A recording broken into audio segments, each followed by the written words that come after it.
let's start.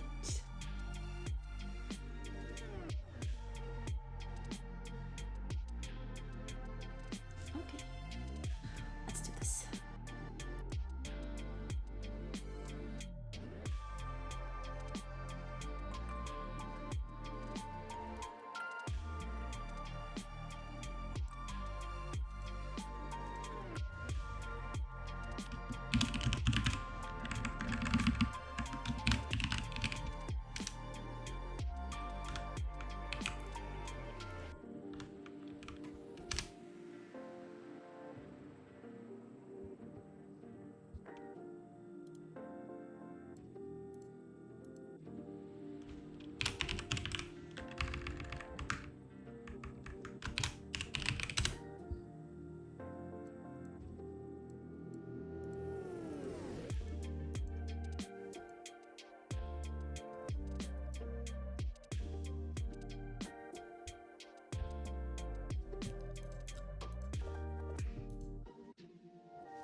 So we're going to need, let's make this simple for starters. I'm just gonna make an attack. Because this one is going to be, oh, didn't I? Yeah, I didn't change the name of this. I really should. There we go.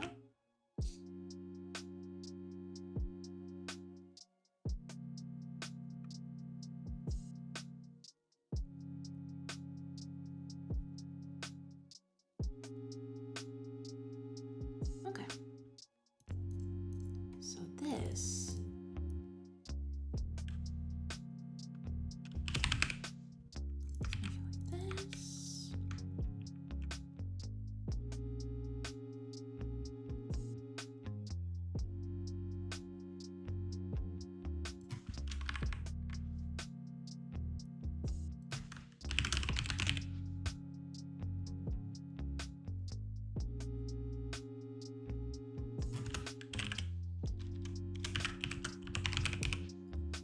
I'm doing this all coded, like directly in the code, because I don't think any of these are gonna survive. This is like way too much info to throw at the log, so it's fine.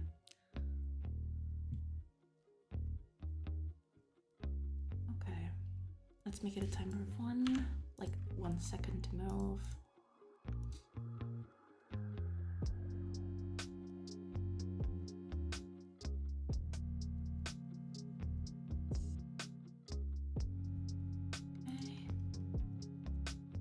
And we don't need this for now.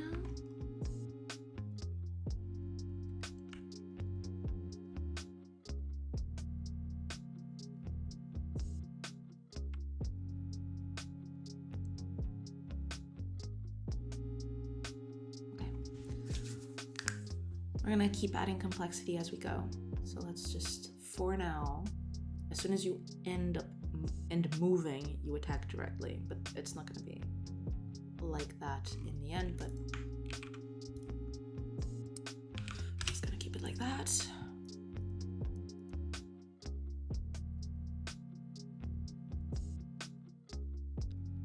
Okay.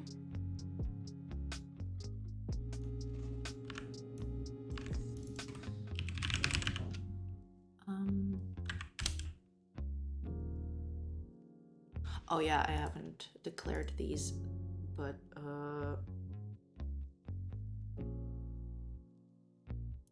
yeah, that's okay. Just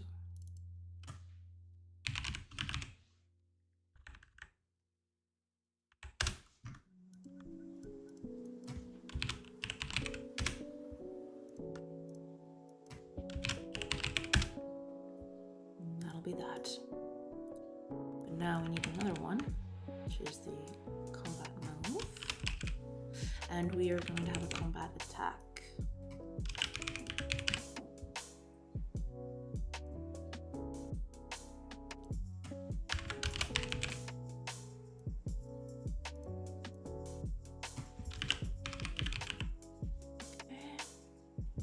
this I'll have to do later because I need to implement this one as well. So move is pretty much done. Oh, attack. Right, it doesn't exist, right? But let's copy the name over from it. Like that.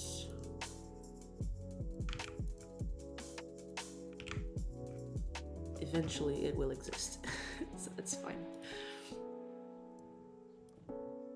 Let's make a new one.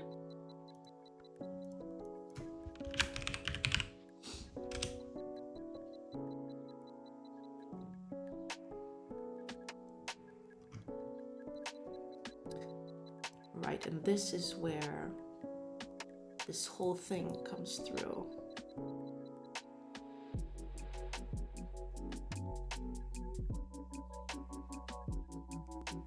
I'm just gonna copy all this.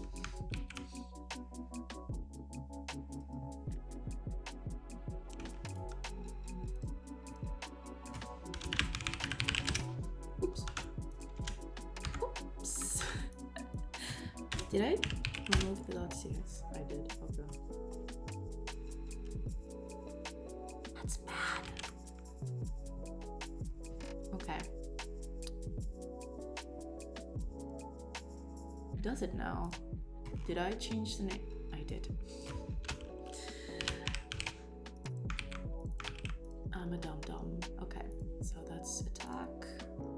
And in attack, there's this. So this is no longer going to be the one that attacks.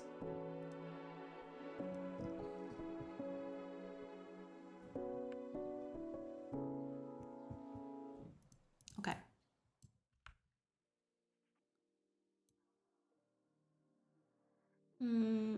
Actually, now that I think about it,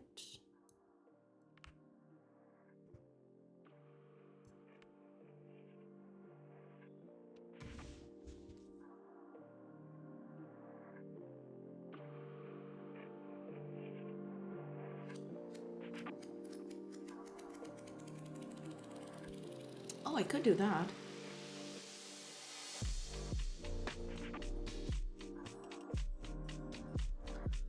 Yeah, I could just go in here and check in the combat thing. We have our turn order. Let's make just an auxiliary class here. Eventually I'll move it off, but for now, let's just call it like combat turn.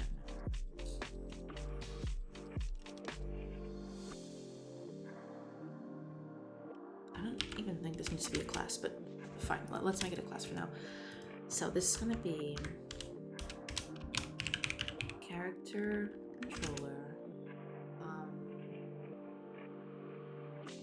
What am I gonna call this?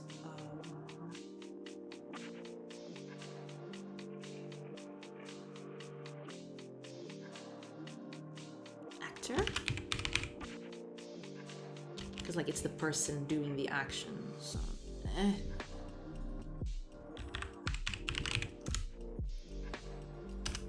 It's got an actor. We're going to need an enum or something like that. Right now it can be an enum. Action.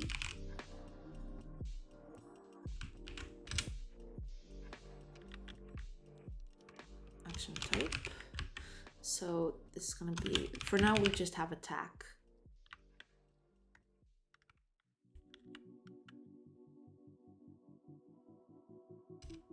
We can also have move in here, maybe.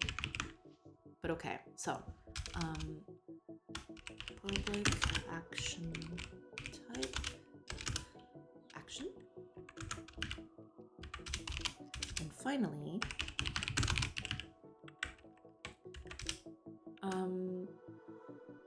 target for the other hand. Hi Nines! Welcome, welcome! Hello, hello! Afternoon, how are you doing?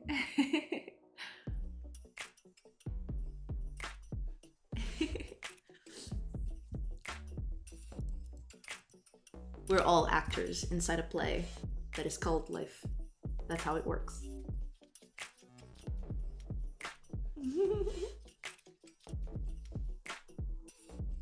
Yes, I started yesterday. Cause like I'm very camera shy, first of all. But I don't know, I just thought it would be a nice thing to do. I see a lot of other people doing it. So I don't know, I'm trying to get over my camera anxiety. But yes, I turned on the camera yesterday. First camera stream. Yeah. So now you can watch me do all sorts of cringy stuff, like waving at the camera and, you know, pointing at stuff.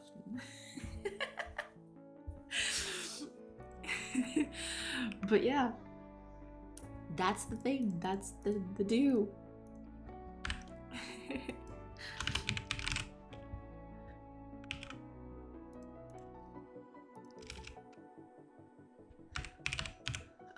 This is not gonna be.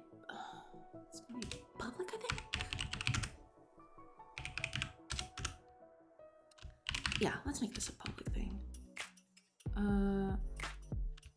Combat action. Combat actions. Okay. Oh, why am I naming it like that? It's not a private field. Oh god. Okay. So this needs to be instanced, of course. So turn order is gonna be that. Combat action is gonna be now.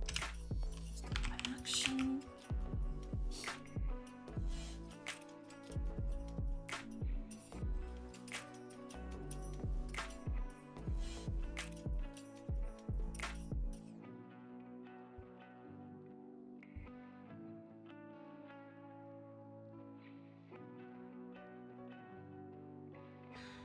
Yeah, I guess this can do.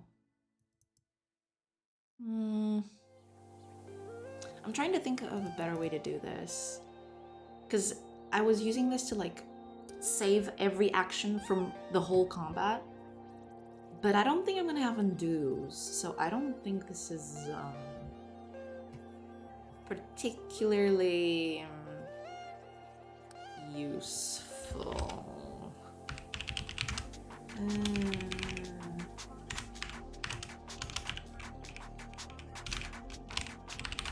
We'll see. We'll see. We'll just we'll take it as we go. It's fine.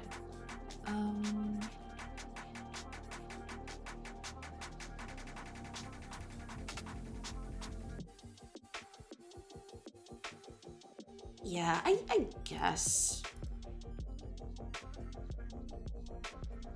Okay, we'll keep it like this, and then if we see a problem with it, we'll change it later. But for now, I think this will do. Okay, so when it's the AI choice,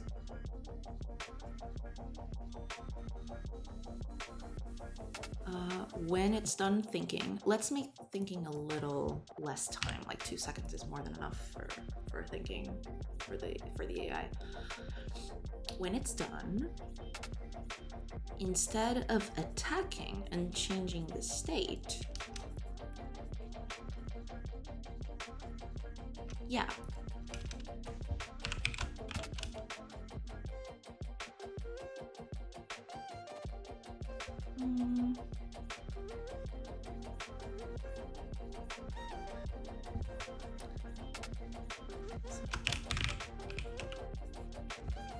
Actually, yeah. Combat actions count if it's greater than 0. Oops. Then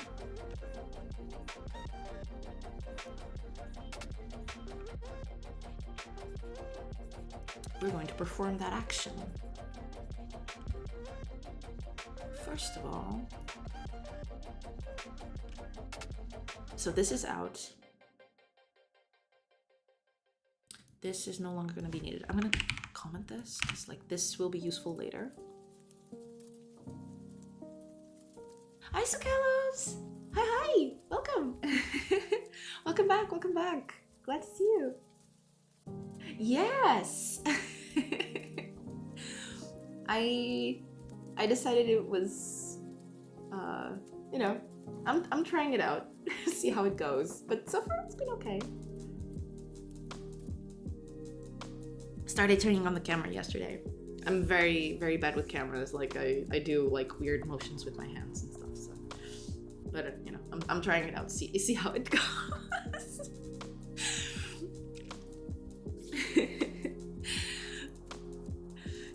Yes.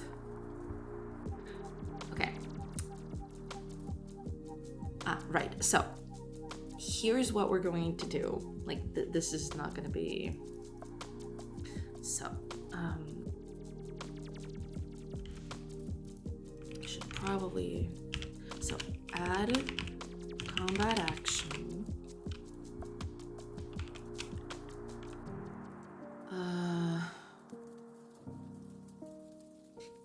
Yeah.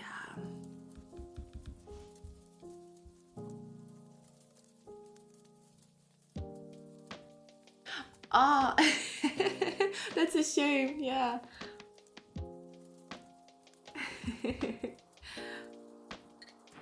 Yeah, my hair, like my hair used to be way curlier than this, like, but I had this whole thing when I was young that I wanted straight hair for some reason, and yeah, I ruined it when I was young.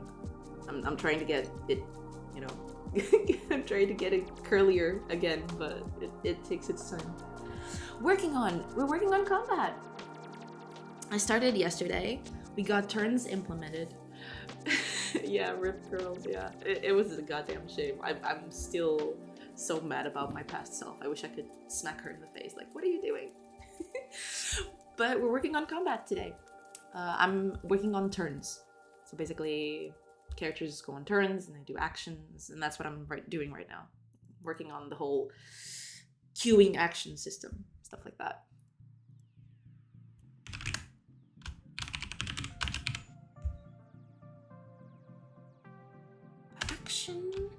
And now we get okay, so we're gonna add 2 because like this is AI, correct? Yes, it is. So AI is just gonna walk and shoot. That's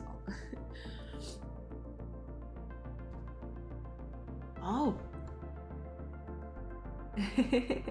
I like my head was like curls from beginning on end. Yeah.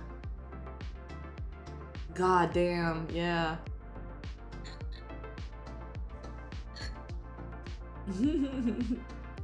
Yeah, I'm so sad. Like every day that I look at my hair, like it's a bit better now. And I have to like wash it soon. But like when I wash it, it gets like really good for like a couple of minutes, and then it just poofs, and I get so sad. Oh, really?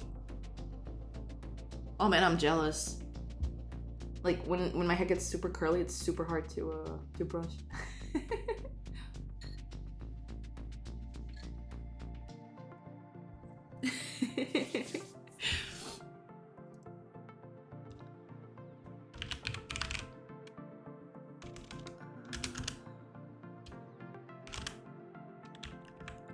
Move.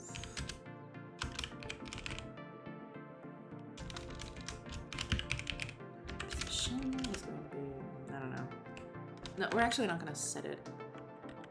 We're just gonna comment this because it's not this one. I'll bet, yes.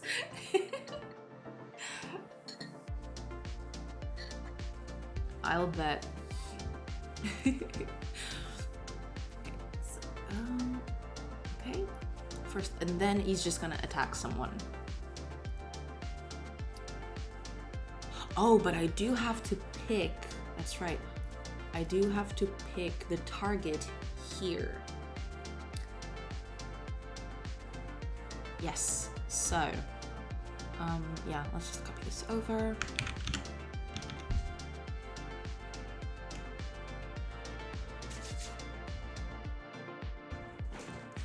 Let's just copy this over to here. here. Target actor. Oh, actor is just gonna be current character.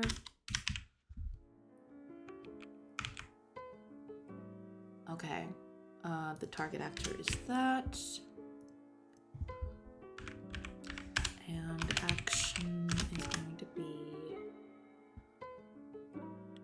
attack. So, okay.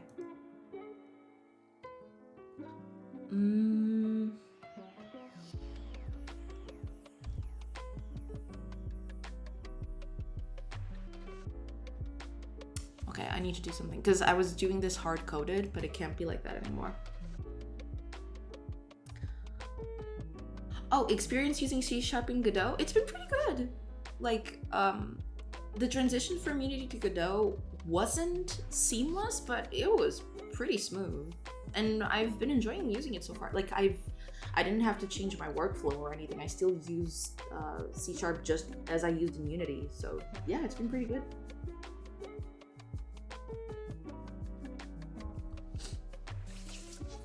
It's been pretty nice, actually.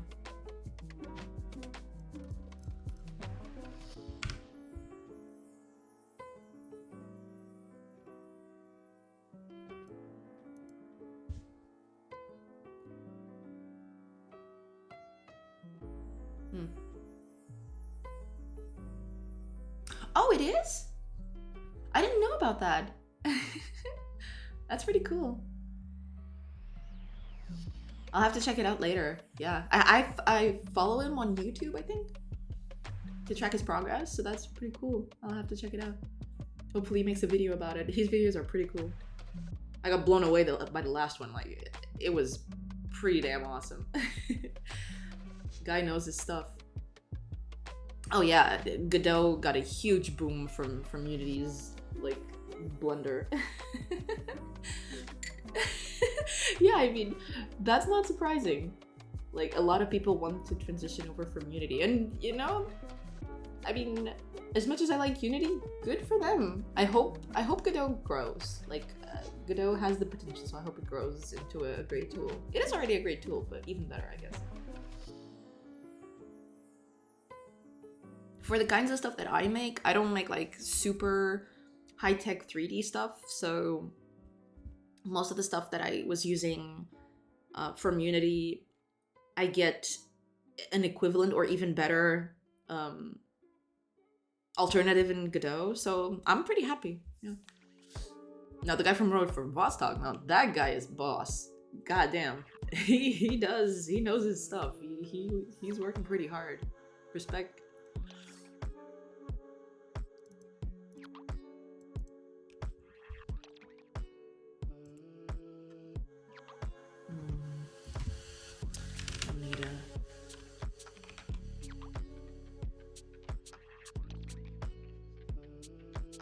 Yeah, I've heard that too, but I don't know, because Nines hits a little point there too. Yeah, I believe it has the potential to become that. Hopefully it will, but there's still a lot of people attached to Unity, and most of people like transition over to either other engines, but especially Unreal. Like, Unreal got a huge boost too. Godot saw a lot of increase there too. Yeah, the Blender took a while to grow, and now it's used like as an industry, like a pro tool. Like, a lot of industries now use it, and I'm hoping Godot gets on that path, because that would be amazing. Imagine all the cool stuff that other people could contribute to the project. That'd be pretty swell.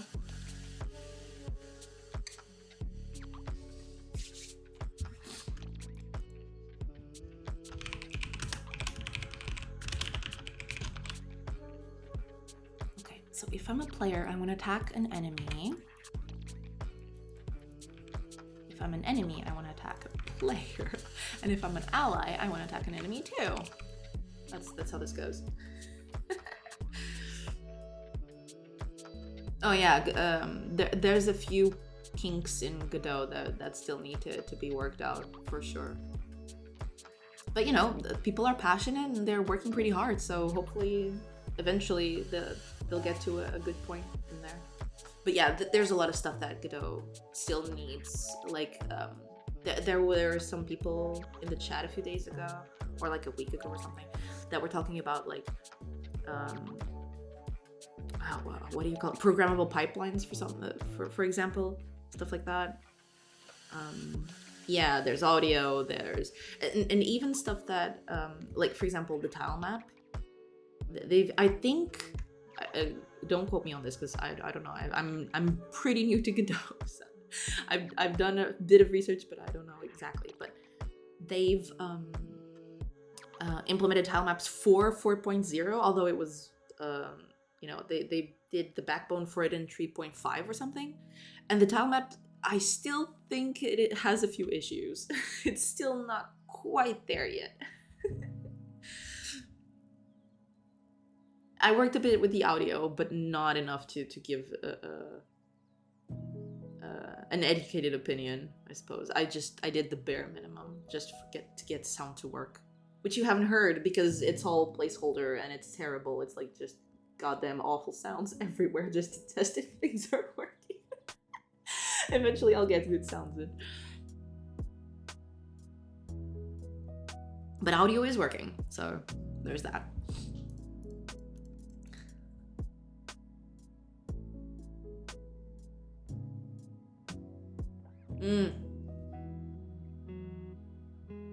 Yeah. That's fair, yeah. Yeah, there's still a lot of stuff that they can work on, and they probably will. Like, the good thing about projects like this is that, unlike stuff like Unity, where people making the decisions don't use the tools, usually people working on this stuff, like, on this stuff like in open source projects, they usually know a bit about the field and they're aware of the stuff that people need. So they're a bit more aware of what people need or don't need and don't make blunders like large corporations do in that regard. Okay, yeah, because I haven't touched sound a lot. But I oh yeah, get playback position. Okay, I got it, yeah, to sync sound. Yeah, I'm assuming that would be a nightmare.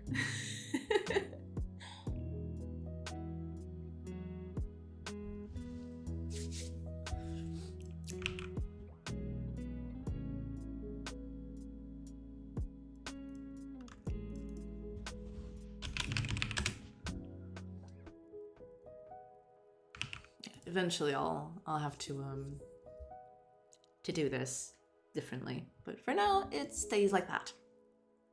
That's fine.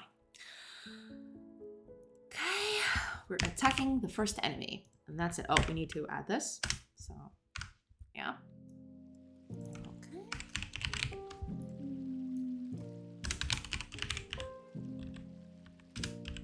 Oops.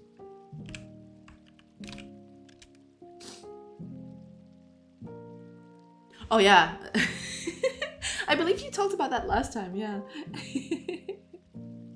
But yeah, I figured from the way things were doing. Okay.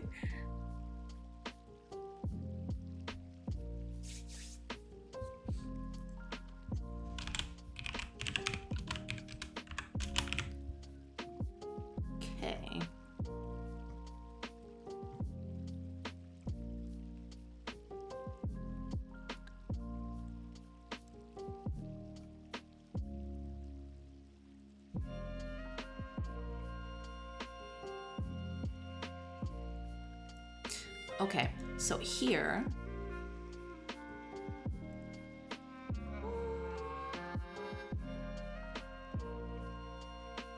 all right.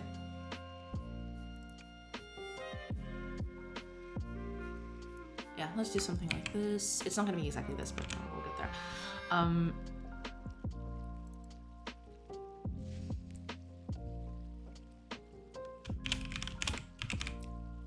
Oh, we can actually delete this one. We don't need this.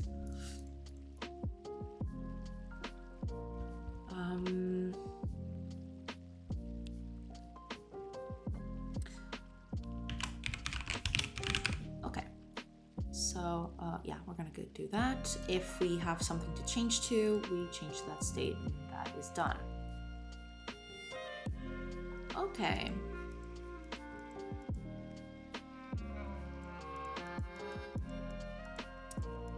Okay, so we're gonna do this.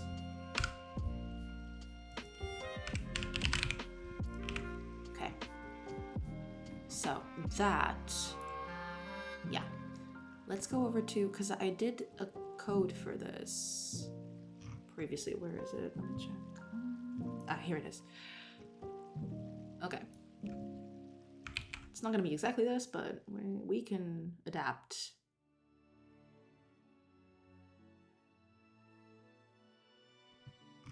Where did it go? Ah, here we go. Okay.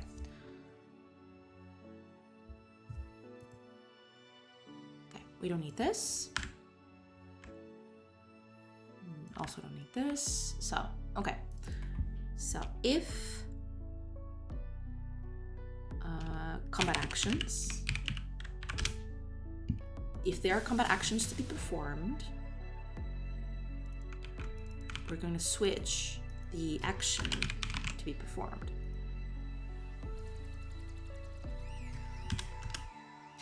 In case it's a move, move. Oh, I haven't. Hold up. Wait, why is this in group 2? What? Okay. Let's generate the read only. There we go. Cool, cool, cool, cool. So now, yes, in case it's an attack, there we go.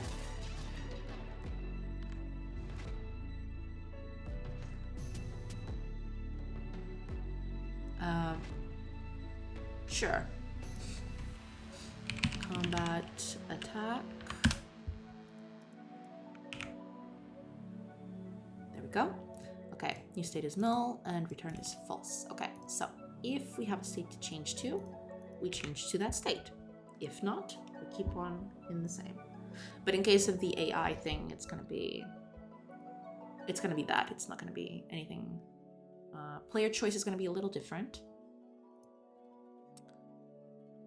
But for now, we're gonna copy this over. I'm gonna copy this code over.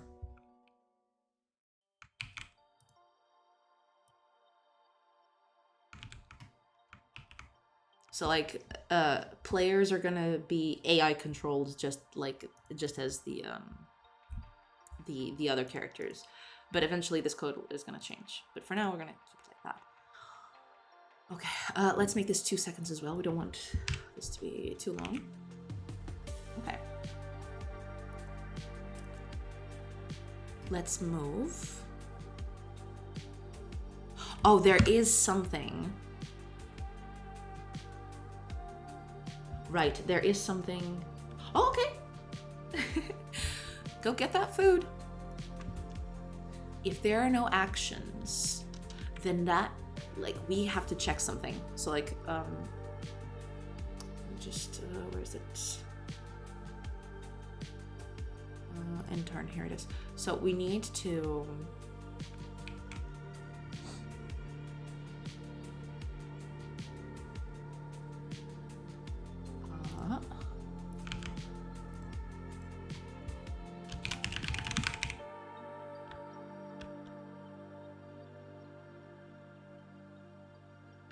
okay. So if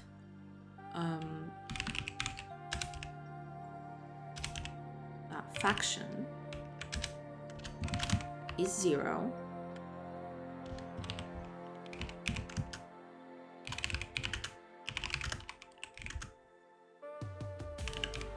yeah, because we're doing this a little hacky. So like, faction 0 is the player, but I want that to be a little more specific than just factions, because faction 0, you look at code and what the heck is faction 0? But if the character is faction 0, because this is like, we don't have any other actions to perform, but if this character is a player character, we don't want to take away control from the player until he presses end turn, specifically. So,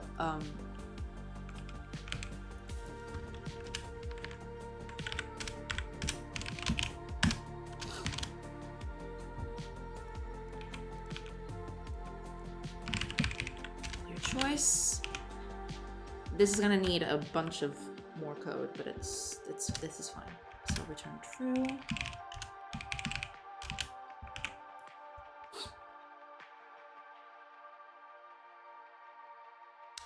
Okay, good. So,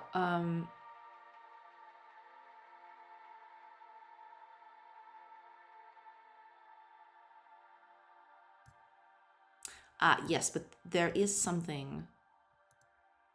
Right, okay. That's perfectly fine. But we need to check something else later. That's later. Okay, let's do the move. So on the move, we're just gonna spend like a little while, like 2 seconds. After that timer is up. So this would be the time where the character moves, so it actually animates going from A to B. I'm not gonna do that right now, because that is a whole lot of work, and I want to get this working first and animate it later. That's my usual motto. So yeah, let's just wait for some time to pass, and then we'll just tell it, you know, it's done. It's like, I'm faking the fact that the animation is happening, basically. And this is not gonna happen. What is going to happen is that little bit of code that we have here. So if we have something, like if we finished, which is this timer, we check if there's anything else we can do, which is this. If we have something to do, we change to that new state. If not, we just keep on this state as usual, which hopefully doesn't break everything. Yeah.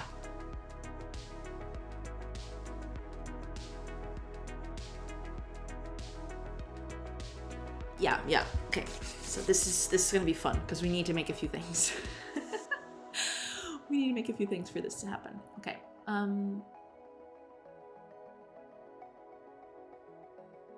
Teriyaki chicken. Very nice. Enjoy your teriyaki chicken.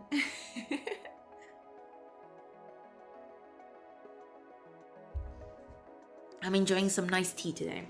Oops, not this one.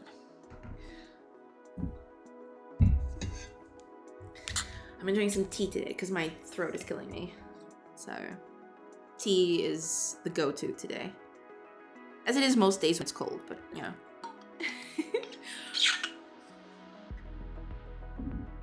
Nice and hot. Ooh, still too hot.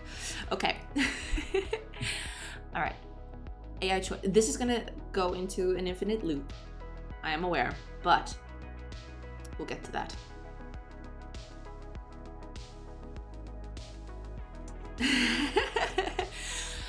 The funny thing is, I actually didn't enjoy tea that much until like a few years ago. I went to a friend's house and she served me tea and I was like, eh. But I didn't want to be like rude or anything, and I was just okay, I'll taste it a little, and then I really liked it, and I'm like, wait a minute, how did I not enjoy this until now? What the heck is wrong with me? And I started drinking tea from then on. Now it's a staple.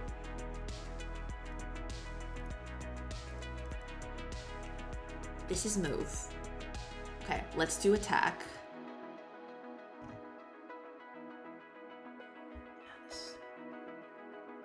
Ah. Yeah, I guess we all go through that. Like, I don't like this drink. But then you taste it and like, this is kind of okay. Here we go. So here's what we're going to do. So the enemy is not going to be that. It's going to be combat actions 0 dot target actor. That's it. So that's the enemy. That's who we're attacking. So we attack. We update the sprites. Oh, actually, I want to do something. It's gonna be fun. Yeah.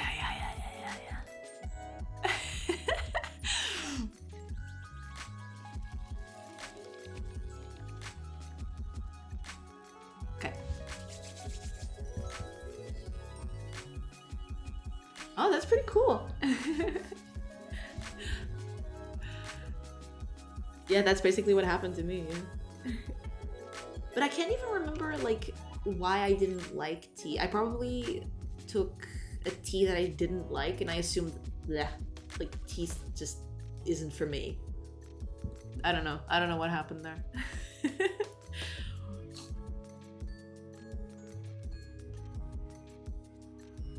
Oh, I know what I'm gonna do.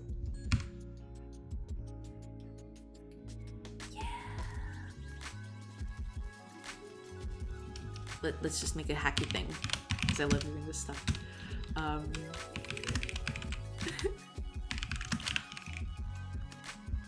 Okay, let's do current character sprite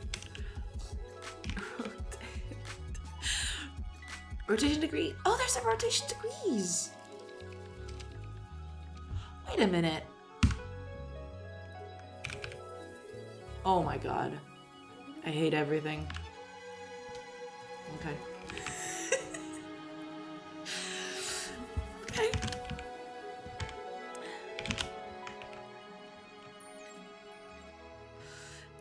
Okay. So,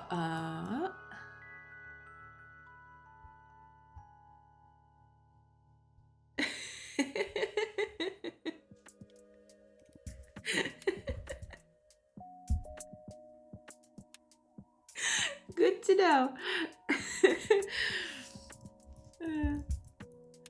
That's some good to know stuff. Okay, we're gonna we can just at the end here we can just do the thing. Oh no, we can do this. Hold up. If the timer's over, we set this up. We do this. Oh, wait a minute. Current character. And let's go target character? Target character, and we just set it up here. Go. There we go.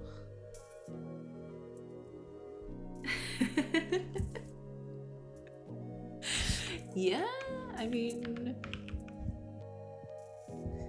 your cat is onto some stuff.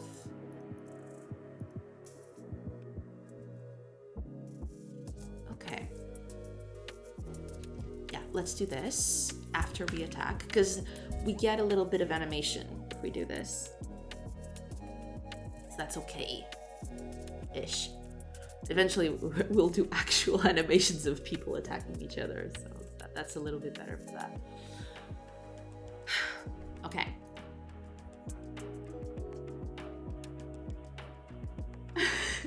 Yeah, I heard cats like usually like to cause some shenanigans. I have a friend with like which has passed through several cats, including ones who aren't hers, because she babysat a cat once.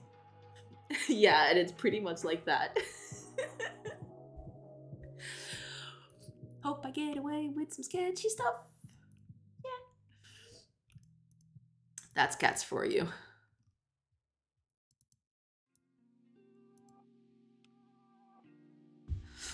Okay, so this is our animation. It's gonna rotate in degrees. It's just rotation. That's it. She knows you're onto her. She absolutely knows you're onto her. Okay. We attack. Then we update the sprite. Cool. That should be it. No, but here, should I end the turn here? After I attack? I probably can do that. Yeah, let's just assume that once you attack, you end your turn. I don't want to do that right now. I want the option to like attack and then fall back. But yeah, for now, we'll just keep it like that. Let's run this and see if it works. It'll probably crash and burn, but let's give it a try anyway. Yeah, she wants to be warm and cuddly. That's way too many things happening. Hold up, something is wrong here. What's happening here? Okay. So, player choice. What is happening here? How much is this timer? It's 2 seconds. Okay. Did I say? Oh, there's one thing that isn't saved. And it should be. Why you no save? She asks, knowing the fault was hers. Okay, but this is still not correct. This is going like... Oh, but that... Wait a minute, there's an error in here. Okay, this is an editor error. It's not mine, okay. Why is it going immediately? What's that? Oh! Okay. It immediately ends.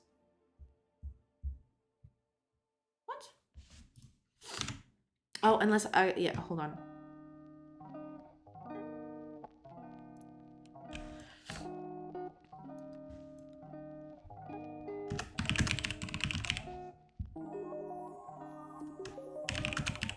Let's just change a few of these things just so we know what we're dealing with. Because I forgot to change these. Yeah, back in the other one we had we were doing everything in one single state, but now we're not anymore.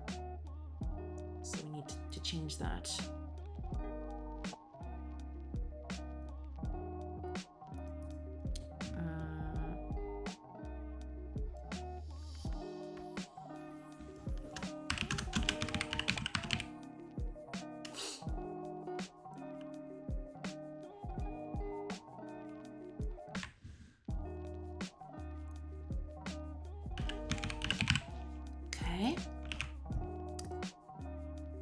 Moving has moved. Okay, so let's see if it's still doing that.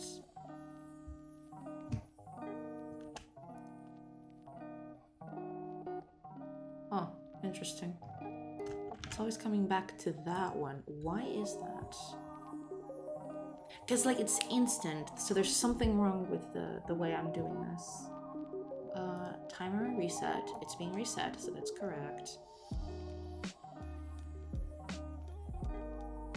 Wait a minute, I am updating the state machine, aren't I?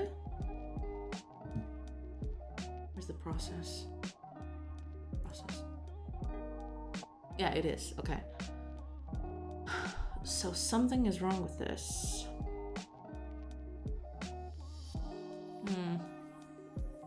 I wonder what it is.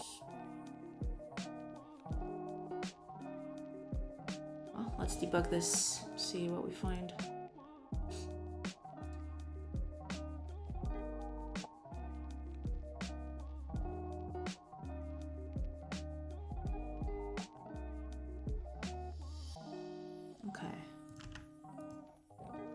Okay, we're here. Wait, what is this? Oh, this is the combat state. No, but we don't want that anymore. We're fine. Yeah, this is what we want. Okay. Player choice.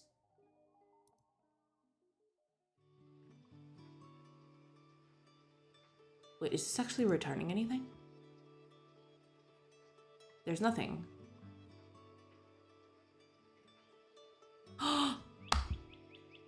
No, we can't do this. Hold up.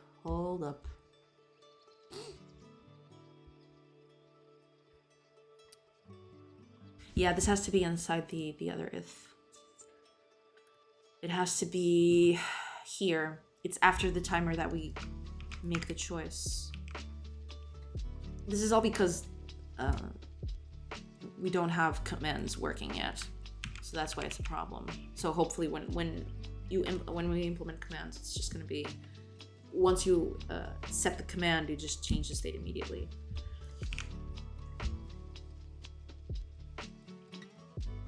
Okay, hopefully that's it. Let's see if I made the same mistake over here. No, here it's correct, I think. Move is also correct. Okay, yeah, that was a small mistake on my part.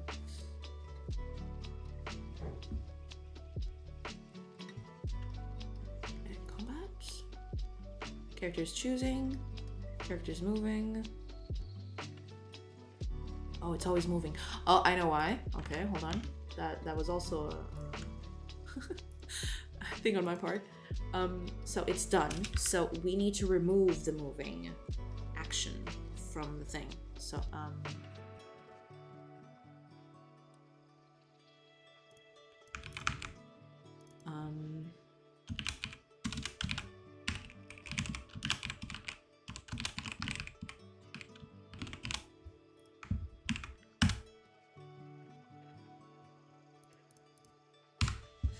so here,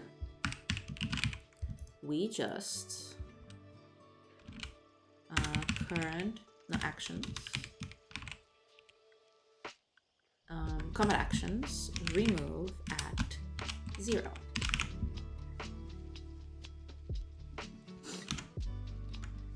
So we finished moving, that's done. So that's no longer on the waiting list.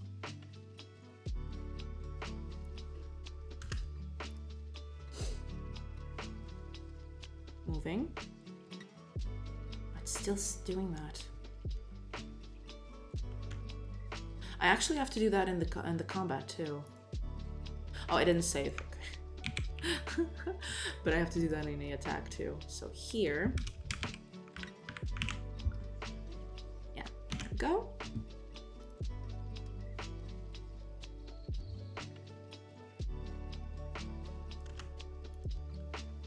Choosing, chosen, moving, attacking. Yes, it's rotating. Oh, but wait a minute. It didn't. Wait up. Oh, we lost. Okay. So we need to. Maybe I should have a button for this. I like to do this. Yeah, rotating the characters to symbolize like animations while I don't have animations ready. Like they just rotate in random directions. I love doing that. It's so funny.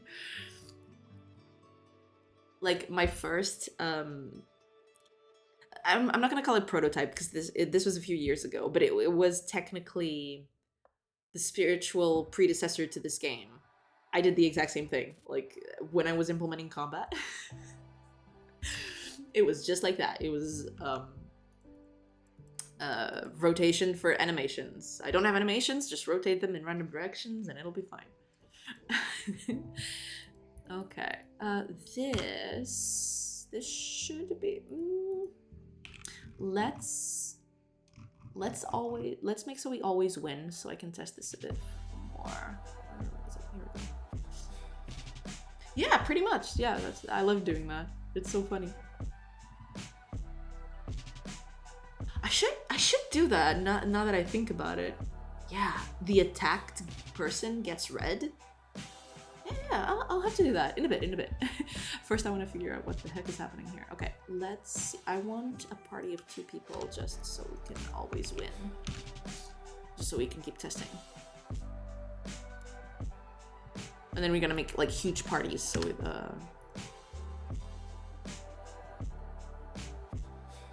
attacking. Oh, this person doesn't get knocked down. Why not? Wait a minute.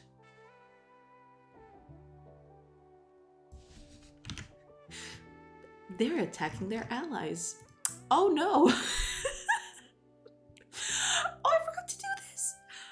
No. Stop. No.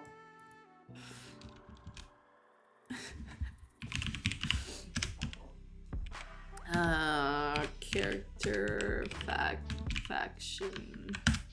Okay.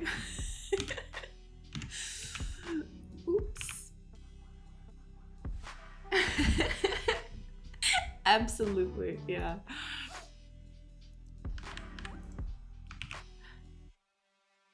Yeah, like they're all like moles in this place. Like it was the spy was all along.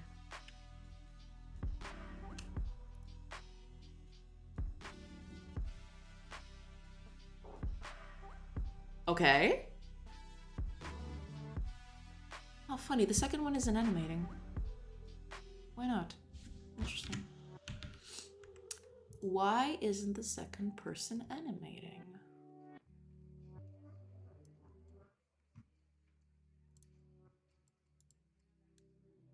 Hmm.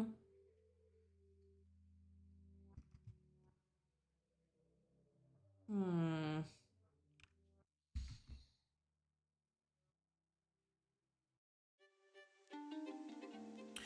We're gonna do something different. This will help me.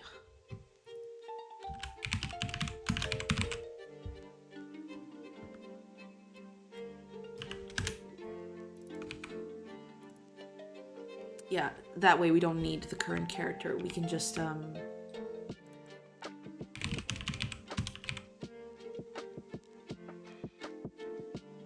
wait a minute. Oops. It's not there. There we go. Hi, Elite Stomper. Hi. Welcome. Well, transition is pretty much done. Like, I have most of what I had in Unity. Now it's ported over to Godot, and it was pretty nice. Yeah, I'm working on new stuff now. So the transition went pretty smoothly, despite the bumps here and there.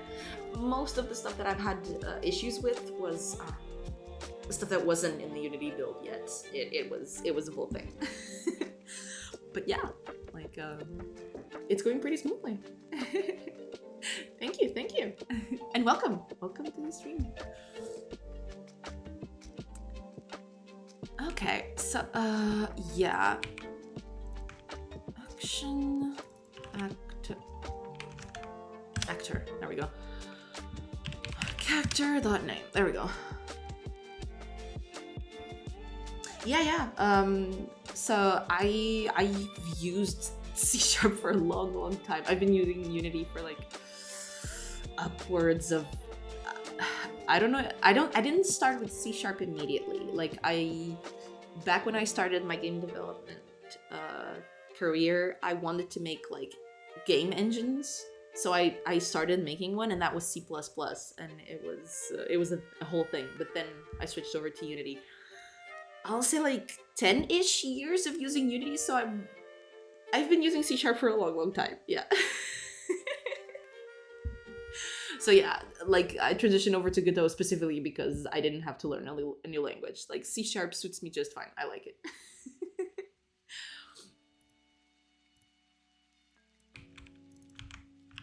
Oops. Oh no.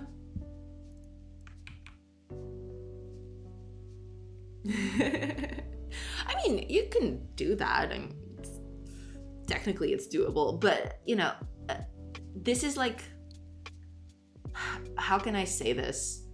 This is my last ditch effort to try and get something published on Steam, right? Because like I've had a bunch of projects over the years. Most of them weren't mine, and most of mine, or ones that I've tried to make it commercially, didn't get out of the gate. Like there was always something that happened and it just didn't go through. So this is like my last ditch effort to just publish something on Steam and try to see if it sticks, basically. And yeah, choosing Godot is a no-brainer. I wanted the transition to be smooth so I can keep on working and work as fast as I can and prototype as fast as I can.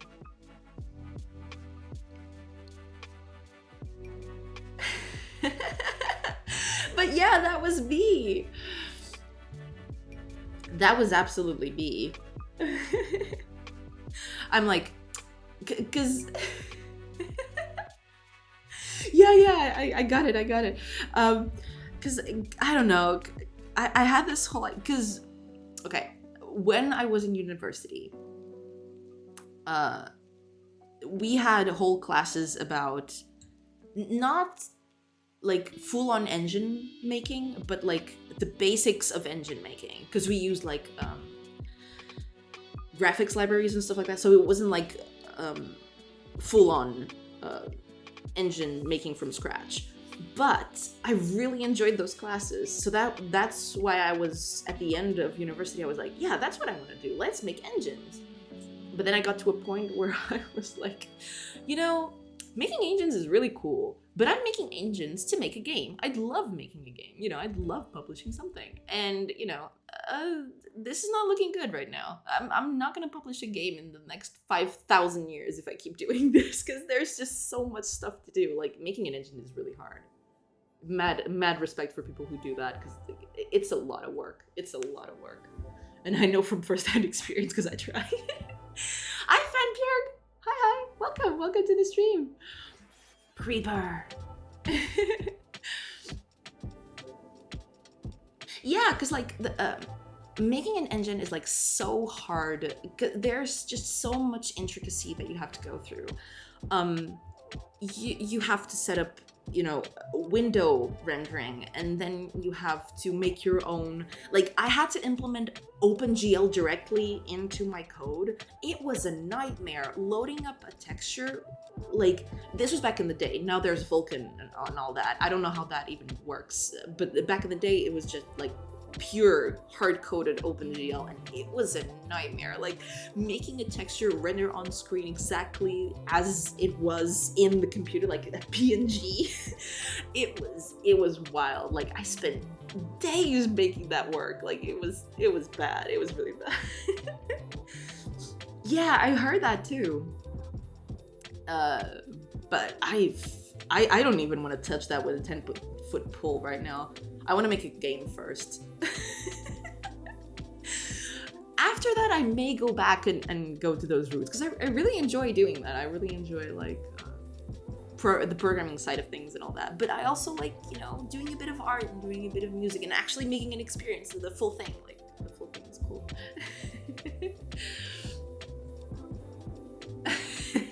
Well, not making code is pretty fine. Like, there are a lot of jobs in the industry where you don't have to code at all. That's okay.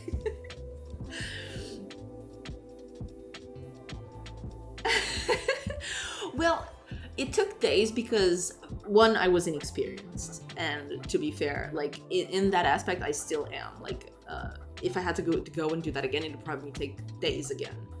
But it was also like, I was young. That's what you get. Like, I fumbled a lot through the beginning.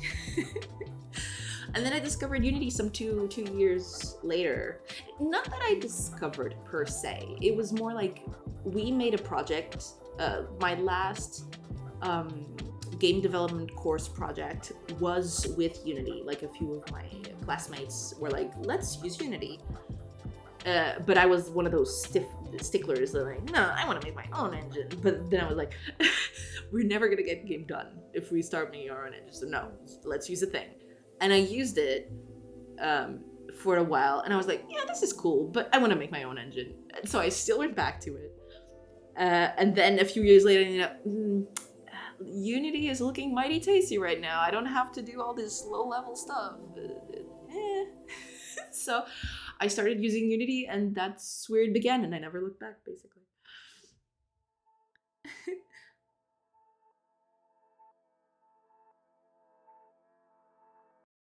God damn, mad respect, Fenbjörg. That is wild. Yeah. I don't envy you in the slightest.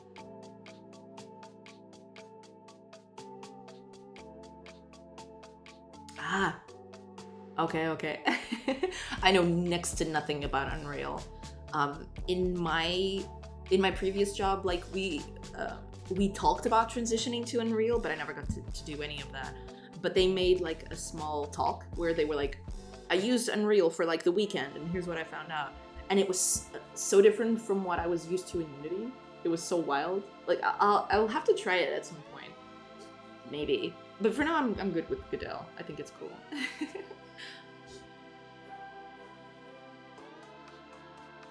I mean, you shouldn't. I mean, I think it's important for you to understand the basic workings of it, just so that you can provide better feedback for the people doing that.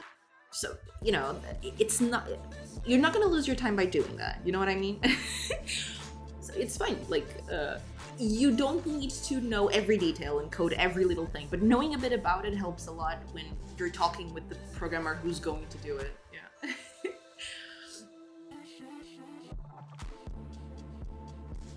Oh, cool, Fenberg. That's awesome. Cool. That's pretty good. Like, not gonna lie, I don't miss those days. So mad props. Hi, Mystic Bum. Hello. Welcome to the stream. Welcome.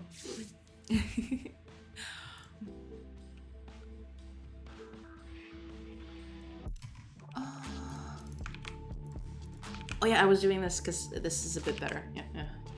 I remember what we were doing. It's fun. This is fun. So that way you don't need to track this. Oh my gosh. Just reading that triggers my engine making PTSD. Because I know that pain. Yeah, that is like messed up. But I'm glad you're powering through it. That's pretty awesome. What are you making that for? Are you just making like a 3D object visualizer, or do you actually want to make a game with it?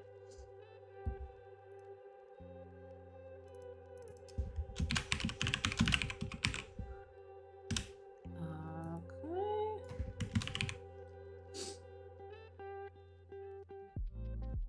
Oh no, I'm sorry about that. Yeah, I used to do this. This game was usually in Unity.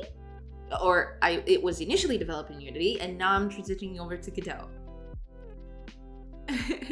So no, you're probably not. I mean, if you have a sort of question that I can answer, I might just, you know, I know a few things still because like I've used Unity for a long time. But yeah, I'm trying to transition. Oh really, Fenbjörg? Oh, that's pretty cool. Wow. Nice. Okay, I can see. Oh my gosh, I can see how that could be. Like, yeah. You're mixing Nintendo DS tech in there. Oh god. Godspeed. That's all I can say.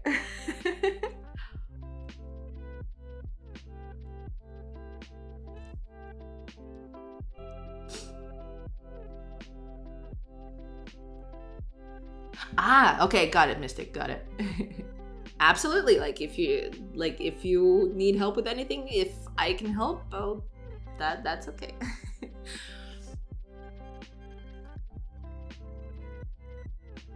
Cool. Yeah, easily is doing a lot of work there. I don't think it's gonna be easy, but eventually you'll get there. I believe in you.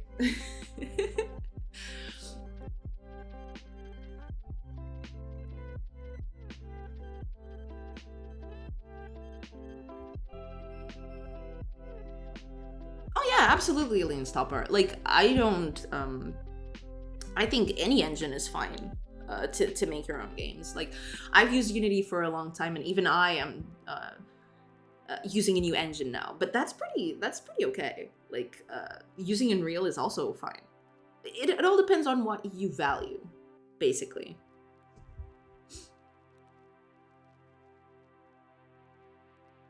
Yeah. Making a preview is always cool. Absolutely. Might as well just make some tools out of it. That's my motto.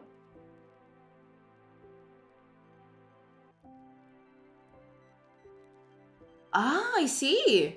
Yeah, that's a good transition. Like, I started a bit with tabletop game development as well. It's pretty cool. Like transitioning from that to actual video game making, like electronic game making is actually pretty cool. Yeah, awesome.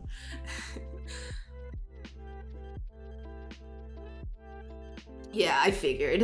I figured, Thunder. Ah, I see.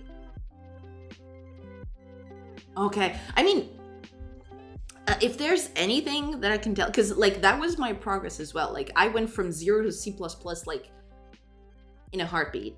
Like I didn't get, like I had a few teaching classes, but none of them prepared me for the C++ boot camp, let's call it. But if you're managing that, that'll give you a huge leg up if you ever want to transition to anything else or to do other stuff. Like it teaches you a lot. At least I found that. Like my engine didn't go anywhere, but the sort of lessons I learned from doing it, like they stick with me to this day. So yeah, you're doing pretty well.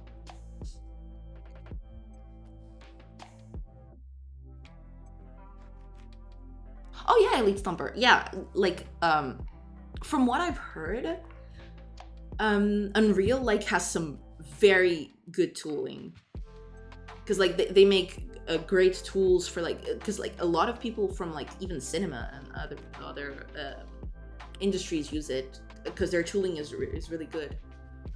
So yeah, using Unreal in that aspect is like, it's pretty fun. You can do it, Mystic. You can build your thing. It'll be hard at first, but eventually it'll click.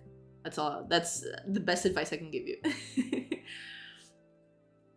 Oh yeah, absolutely, Fanberg. I found that a lot too. Like at the beginning, I didn't know my left hand from my right hand in C++, but with time, like I'm not a pro. I'm not a pro by any means. I'm still not pro, but I learned a lot by doing that, and you will too. I am absolutely sure. Yeah, that happened to me too. Like I did a bunch of rewrites.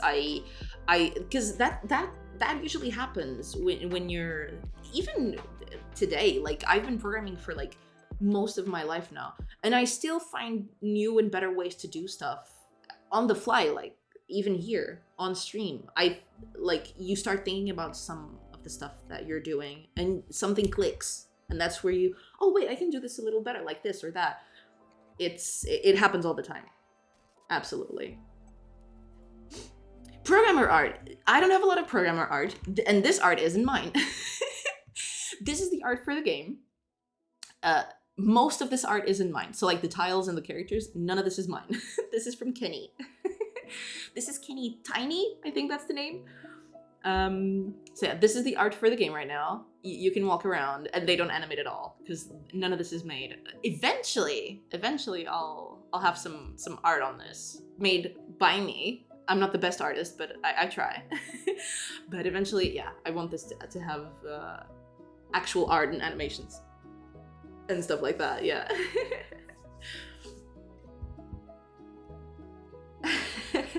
Programming isn't just for smart people. Programming is for everyone. It's just a matter of, it's a different mindset. I see that a lot with, because like I'm teaching another person to program right now, and yeah, it's just a difference of mindset. Because people are not used to thinking, as I wasn't. Like I also had to learn. Like you have to think a little differently. Like your brain needs to readapt to how programming works. But after that, you know, you get better at it. You don't go full pro in a day.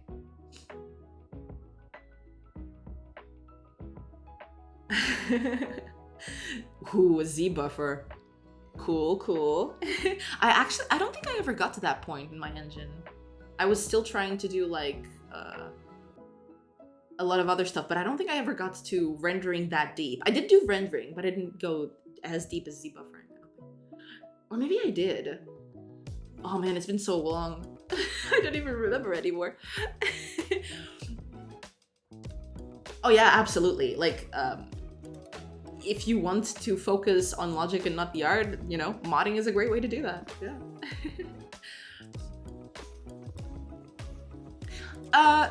Depends, Mystic. If you want to do realistic 3D, it's probably gonna take you a very long time. You can, like, there's assets to do, or to help you, basically.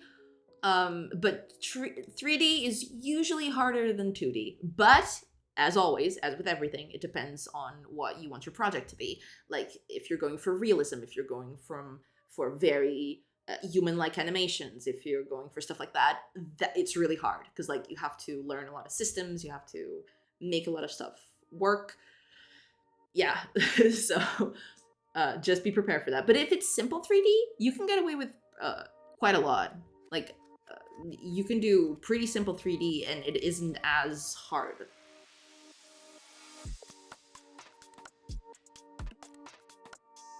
That's pretty cool. Going open source is pretty wild. I like it. I like that mindset. You keep at it. I believe in you.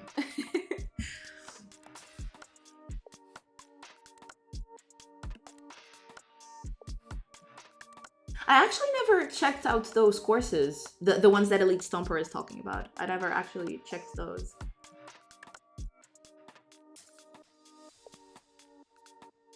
PS1 is pretty cool. PS1 style, like, okay, here's here's a little secret. Like, I want this game to have PS1 graphics. I don't know if I'm gonna manage. Like, I know I'm doing this all in 2D. I know that. But eventually I would love to make this like PS1 style, because PS1 3D is like my jam. And I am saying this as a person who never owned a PS1. I never got to own one, but I love that aesthetic. It's just great. I love it. I'd love to do a game. I'd love to make this game on that, but for now I'm just working on logic, so, you know. Which is part of the reason why I always try to decouple logic from rendering. So hopefully, you know, if I manage to actually do 3D, I can do that a little easier.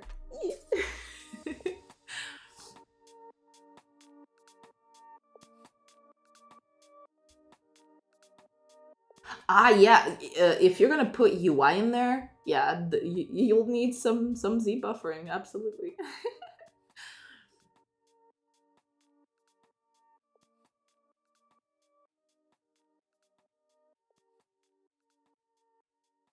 I see. Okay. Best advice I can give you is start with the small stuff, because PvP sounds like a big ask. But yeah, you start small and then add stuff as you go. Eventually you'll get there.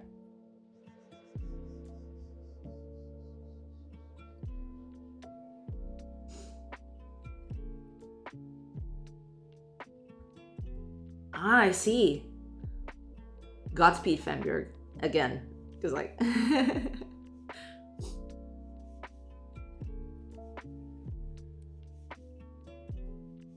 when you mean PvP, do you mean, like, in the same game? Like, two people, same screen, two controllers? Stuff like that? Because that's a little easier, yeah. You don't have to figure, like, netcode and stuff like that. Oh, okay. Then that's a little easier. Yeah, absolutely. Oh, yeah. That happens all the time, Fanbjörg. That happens all the time. I could do this in 2 days. 2 weeks later. Oh, God. This wasn't anything at all what I was expecting.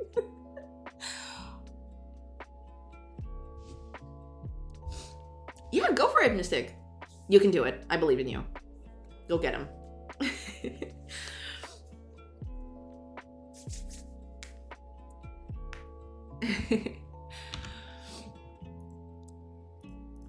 Oh God. I'm actually losing track.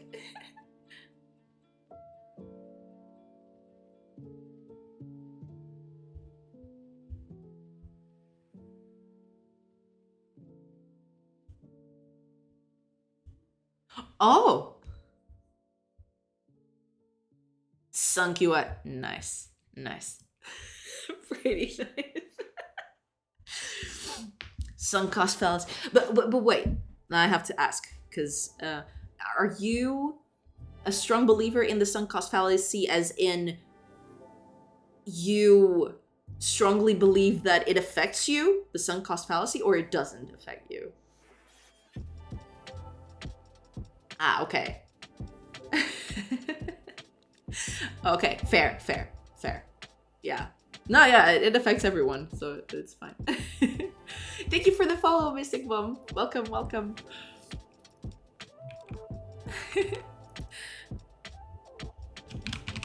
because I think it affects everyone in a small way. So you're not alone. It's fine. It's getting a little dark. Just this light is really low key, so you probably won't notice a lot of difference. Eh.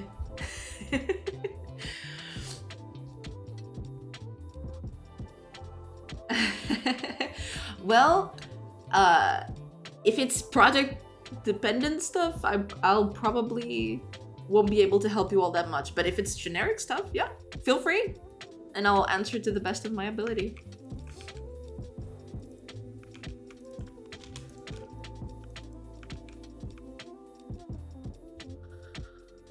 Okay.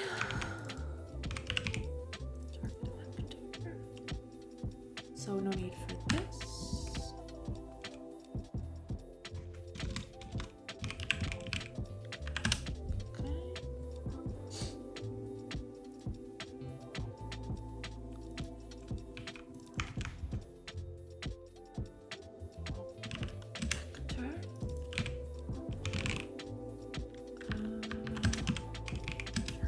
Okay. The actor is gonna rotate.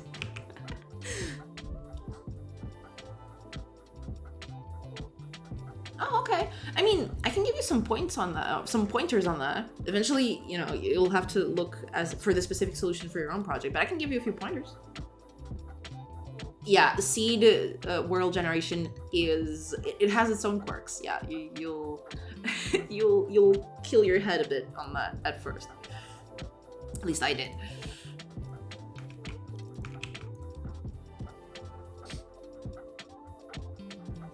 Oh yeah, absolutely. I have it in the game. Let me. I can show you a bit of how the game is set up. Like, it'll take you a long time, because remember, all that is in here, is stuff that I've been working on for a few years now. So I'm reusing stuff from other projects. So bear that in mind. Like, it can be easy, it can be hard, it depends a lot on what you need.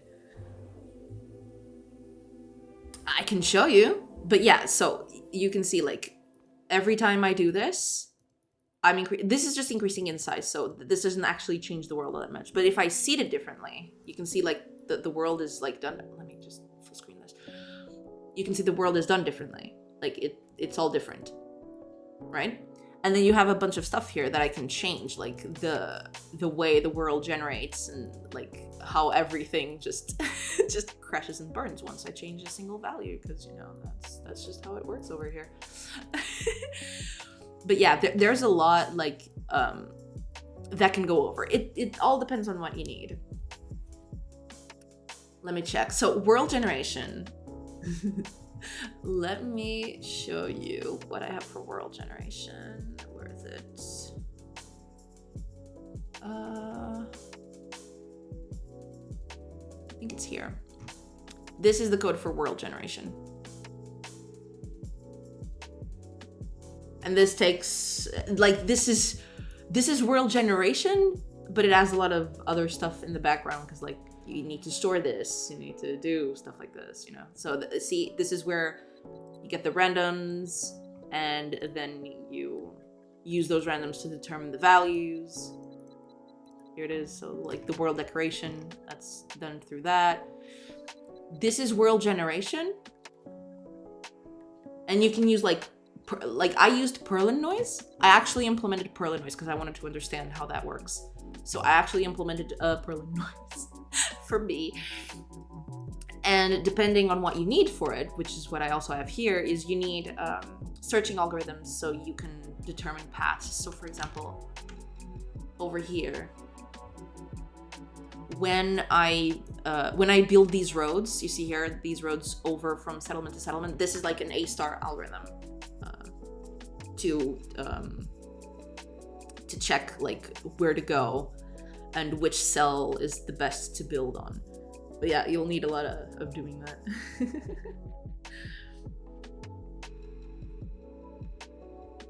Oh yeah, I mean, if you want to do that, the best way I can tell you is, like, do everything without procedural generation first, and then add procedural generation later.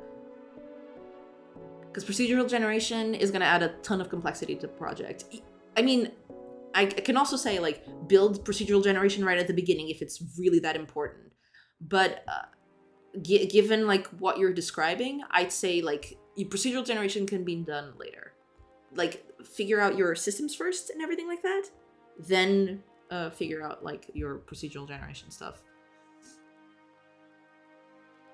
Because, like, that's what I did. Like, this procedural generation is working, but I'm basically not even paying attention to it. Like, I'm building the game first, and procedural generation is gonna come way later. Because I don't even know if I want it to be procedural generated. It probably will be, but you know, it's a possibility. Like, I may get to the end of the game development and think, you know, procedural generation is not gonna work for this game, but it probably will. But I'm just saying, like, it depends a lot on the game. Yeah. Yeah, absolutely. Like, prototyping, game mechanics, and stuff like that is way more important than making sure that they work on a procedural level, I think. Absolutely.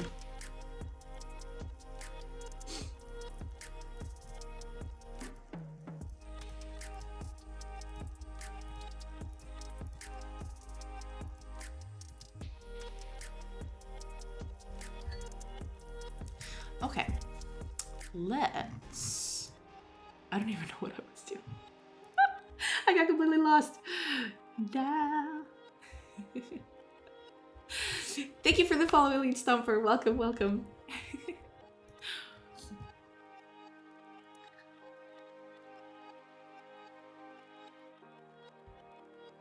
Yeah, that's why it's very important. Like, plan the stuff that you want to make. Like, do it wherever you want to. Like a text file, a piece of paper. Like, jot down the stuff that you want the game to have, and then put priorities on that. Like, do the stuff with the highest priority first, because that's going to be the most important for your game to function. Stuff like procedural generation, unless it's like key to the game itself, which usually it isn't. Like, most of the procedural games that you see, if you took the procedural generation out of it, they would still be cool games. You know what I mean? If you take out the procedural like, they'd be boring in terms of, like, if you play them too many times, they'd all be the same experience. But in terms of, like, mechanics and stuff like that, they need to be good without the procedural generation tag on. So yeah, very important. Prioritize. Make sure you do the stuff that is most important for the project first.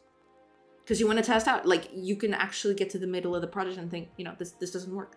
And you'll have to rethink how you're doing things.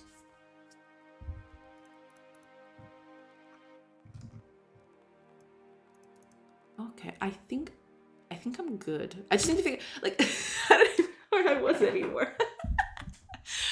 I got sidetracked. No. But that's okay. It's for a good cause. Okay. Yeah, the second one isn't attacking.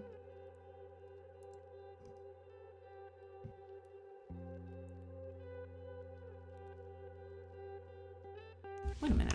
What?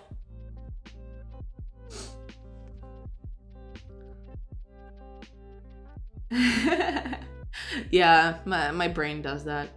Oh, the gameplay? It's not very fancy right now, but I can show you definitely what we have right now. This is the world map. This is where mostly of the action is gonna take place. Kinda, sorta. So you own this little settlement. You can't see it because, like, the character's on top of it, but this is your settlement.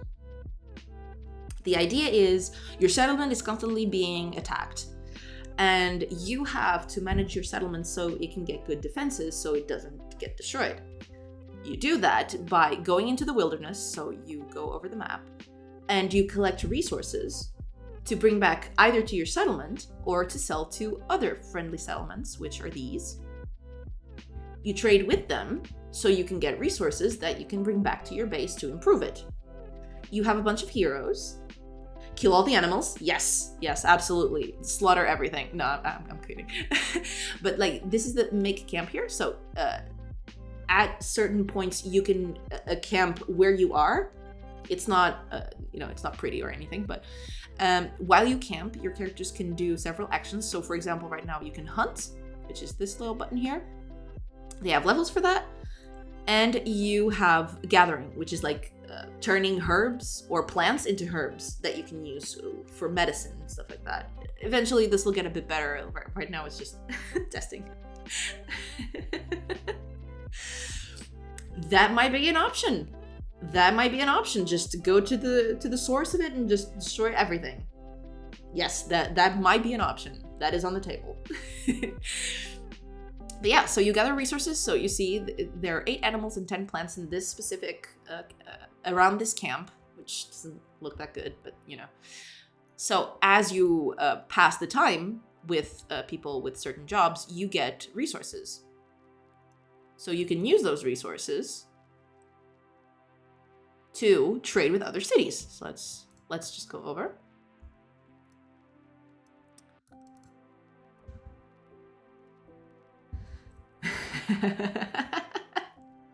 Yeah, that might be a good option. Bear warriors, I approve. So yeah, this is a friendly settlement. Eventually, I'm hoping that there will be like unfriendly settlements, because that's where the enemies are coming from. But yes, so you visit them. This doesn't look that good, but you can trade with them. So you can sell your stuff.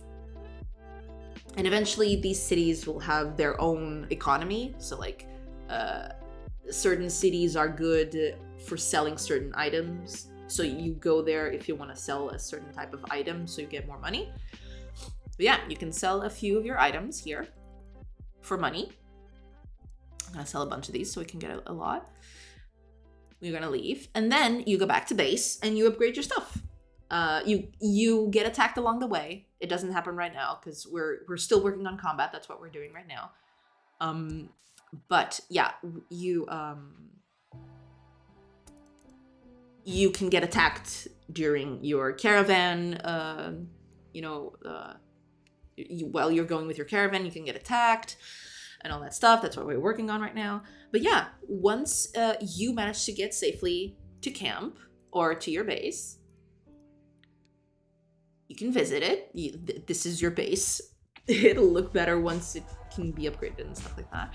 But yeah, you can use the base to improve the heroes that you have. So if you haven't noticed, here in main camp, these are your 2 heroes right now. I usually start with 2 heroes just for testing purposes, but this is probably going to change later.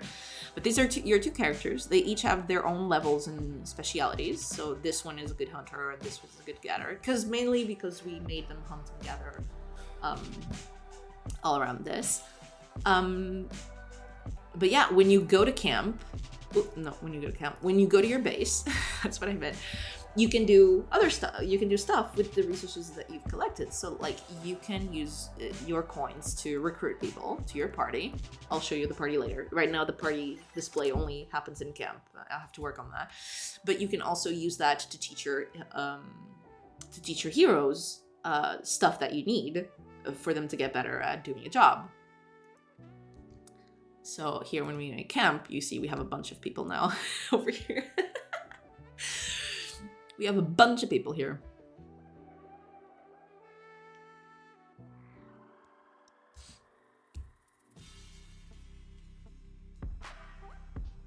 Oh yeah. It's kind of like that, yeah.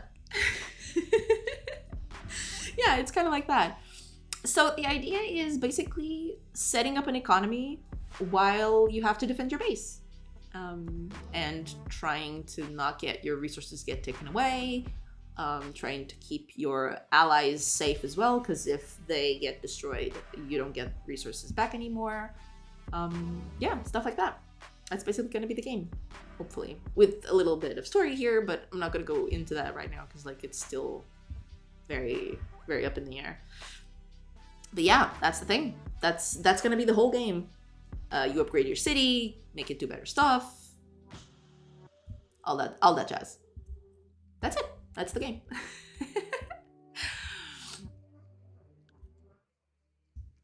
That's what we have right now. So what we're working on is combat. So oh god, we have so many people now, I completely forgot. Yeah, so here's the combat. It's not looking very pretty right now. It'll be turn-based. And, you know, you can choose like this character goes here, attacks that person, stuff like that. So yeah, that's what we're working on right now. It's the combat.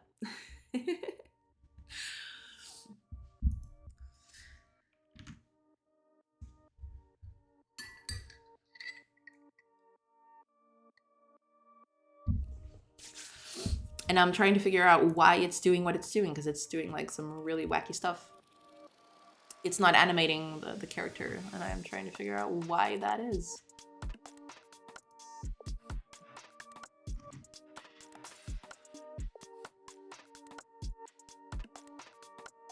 Right, okay. Yeah, this is current character. So this has to be current character. Because, like, there are no actions yet. But this is action already. And this is action already. Okay. Let's try and figure out why that is happening. So let's go to player choice. Because, wait a minute. Over here, character 1 is attacking. But then he immediately goes off. Why is that? He's attacking. That guy gets knocked. But when that one attacks, the second one doesn't animate. Why is that? There's no errors here, is there? No. I don't. Yeah, there's no errors. Okay. So we have to figure out what is happening here.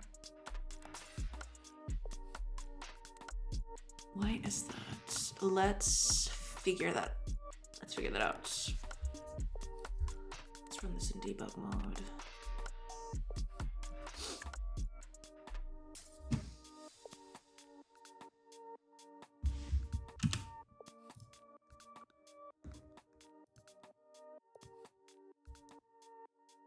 Okay, so oh, okay, no, not this.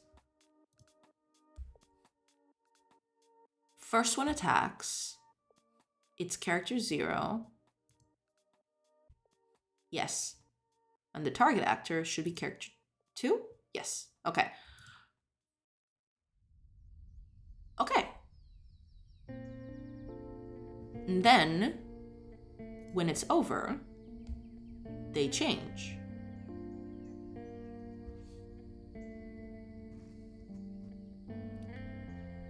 The timer for this is like 1 second. Okay, that's fine. 1 second passes.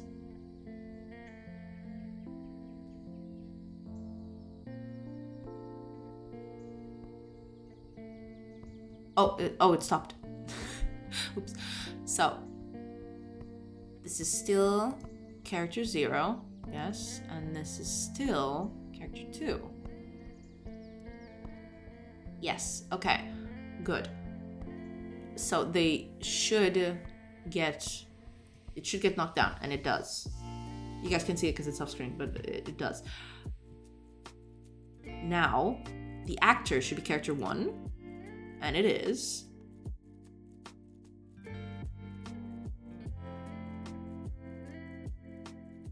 Yes. Target actor should be character 3, and it is.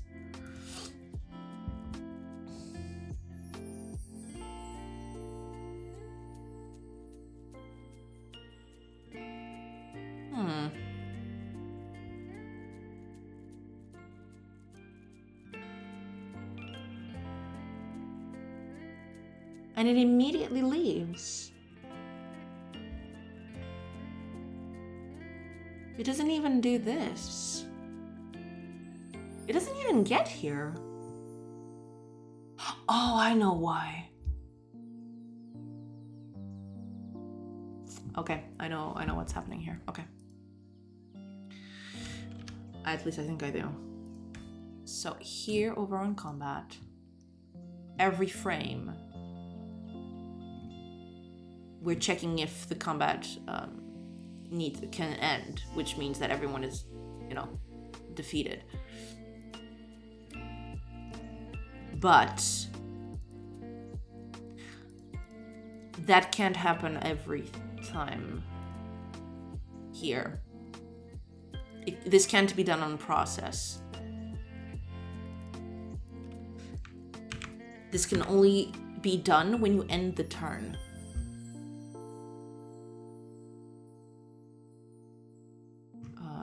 Might as well look for it here because it's a bit better. End turn, here we go.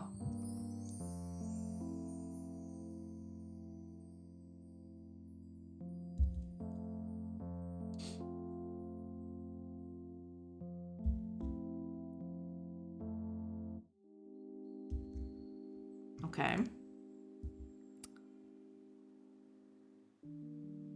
That's cool and all, but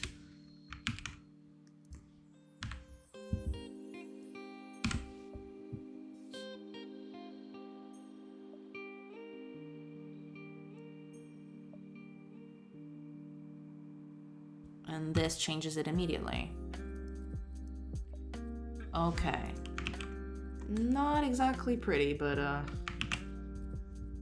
eventually it'll get a little bit better. So let's see if that fixes the problem.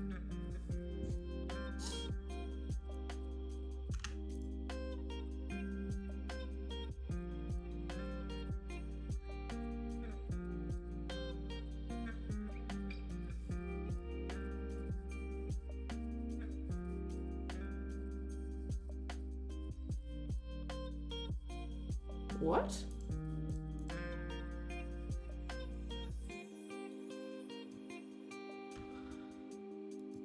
Where is this called?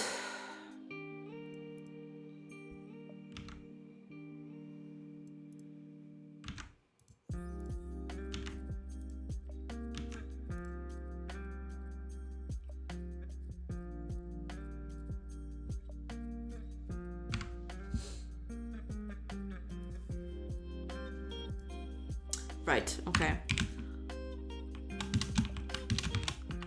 Yeah, I need to do this a little differently. I wasn't hoping we didn't get to this, but I have to. There's no choice. This has to happen.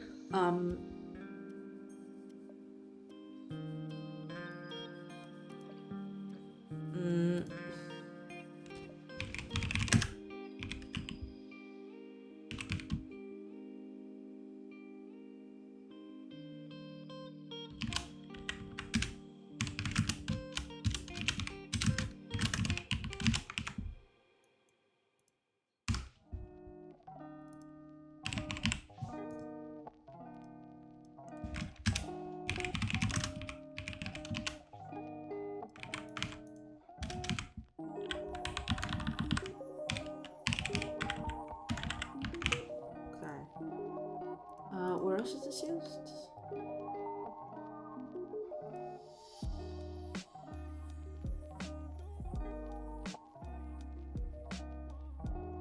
Okay, that's fine.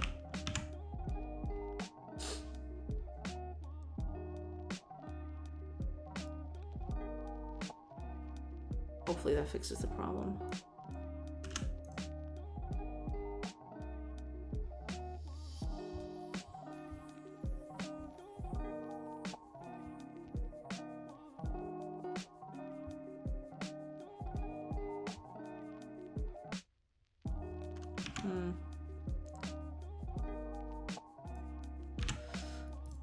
Let's just do a little something to help us check things here. This is not gonna do anything. It's fine, but this is just a little thing to help us out. See stuff.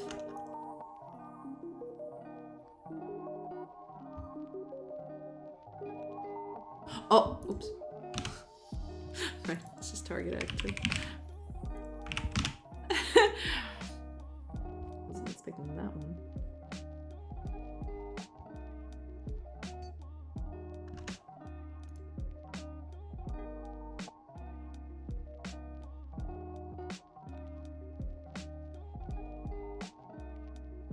Attacks, and then he dies, and then yeah. Okay. That's okay. That's okay for now. Now.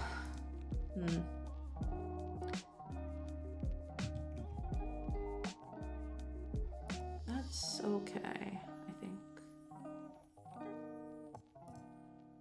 Okay. So suddenly it's working, the whole character animating things. All right. Give me just a few minutes, everybody. I will be right back.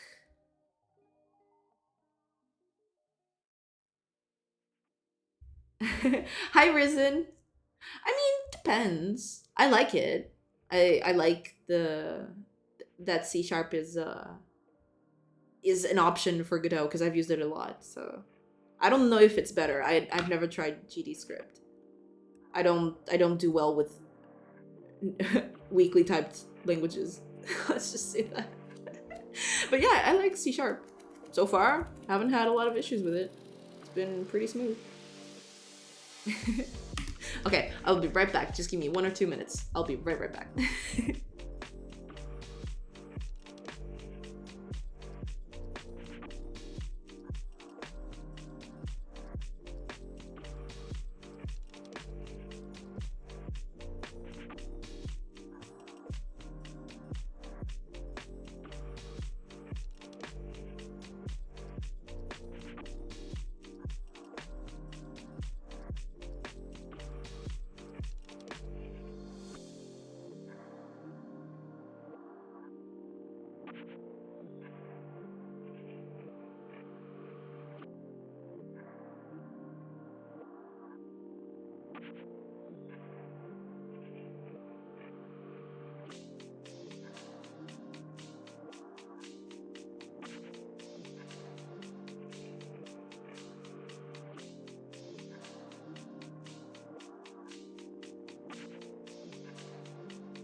And I'm back. Hello, hello everyone. Welcome back. I am back.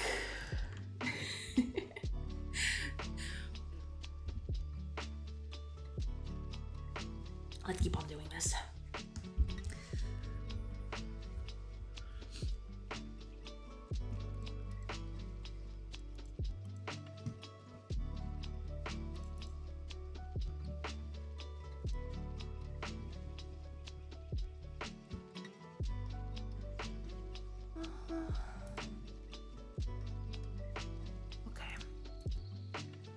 Basics of it is there. I'll need a lot more to animate these characters. I'm gonna need some pathfinding and stuff like that. Yeah.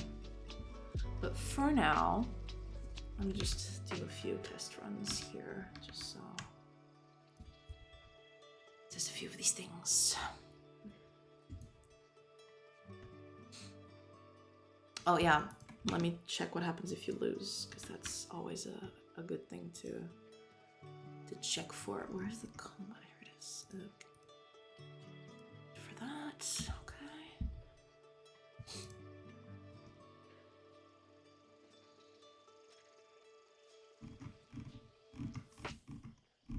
It's up here. Here we go. Okay. Let's make 2 to 3. Did I save it? Yes, I did.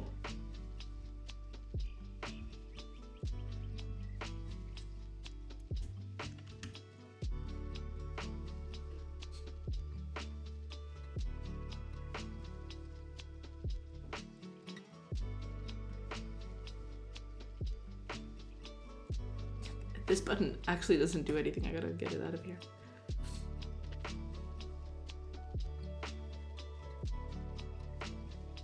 Okay, so now one should get injured because they're not gonna be able to.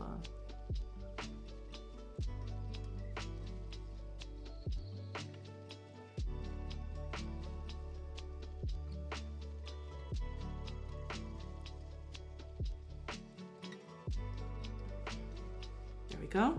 Okay. Go again. She attacks. Good.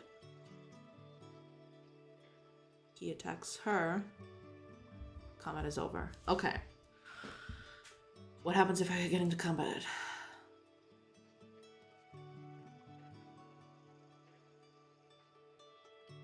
Oh, cool. It actually doesn't do that. That's pretty nice. Yeah, that fix that we did for the other stuff that actually helps us in other ways, which is always a plus.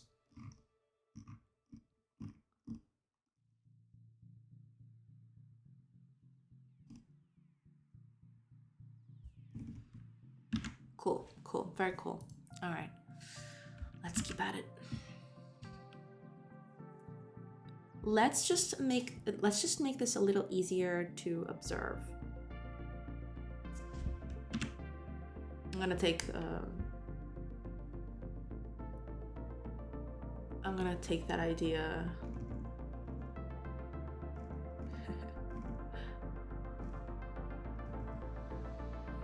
I'll take that idea from some fellows and just color these characters while they're doing stuff so I can better understand what they're doing. Because, you know, while there are no animations, that's the best we'll get. So when they're moving, let's make them yellow.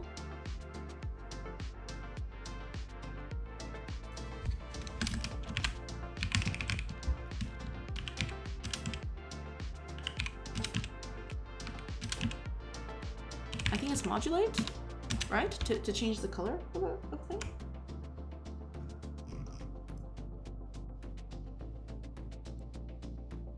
Modulate. Where is this? Where's this thing?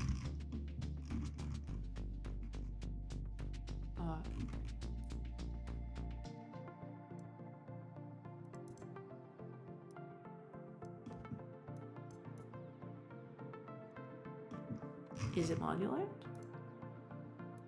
It is. Okay. Perfect. That's exactly what I want. All right. Modulate it is.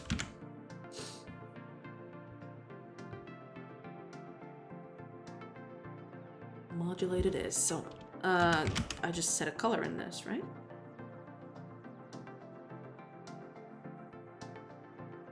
What is Godot?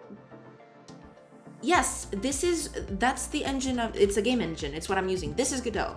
This whole thing is Godot. It's a free and open source game engine.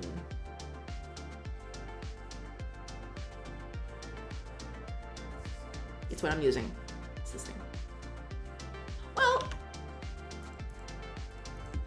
the main reasons why I started using Godot, like I came from Unity, which had, you know, it has a lot of background in mono develop and stuff like that. So it has a strong C# background. And I got accustomed to it because I used it for so long. And Godot is like one of the most, how can I say it? It's one of the biggest ones out there that also uses C#. So I thought I'd give it a try. Plus it's free and open source, which is a boon, because if you want to check something out, you can always go to the source code and see how things are done below below the surface. Right now, it's better in the aspect that there's no strings attached.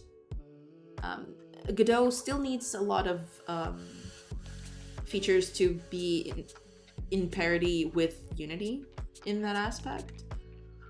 But for what I do, which is like simple 2D and 3D games, I think it serves my purposes pretty well. So I've chosen to start and trying it out.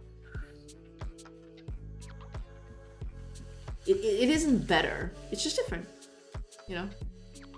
Engines are there as tools for what you want to make. Some tools are better at some stuff than others. That's just how it goes.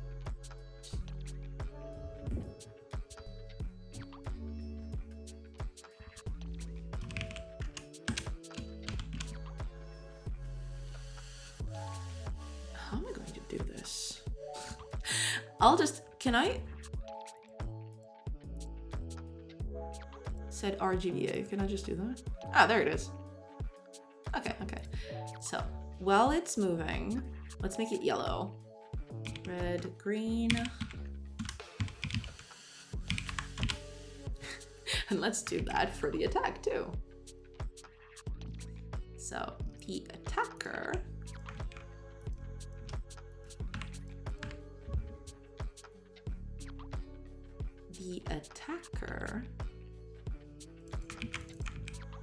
is going to be green, and to be attacked is going to be red. Makes sense? Let's change a few things here. Modulating this is going to be pure white. Because we want them to have decent colors after combat. Okay, let's see.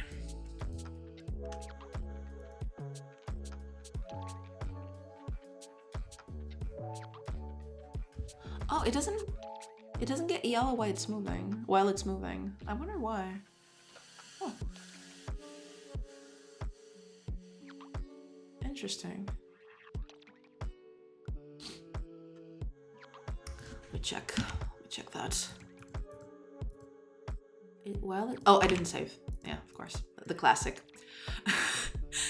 The classic.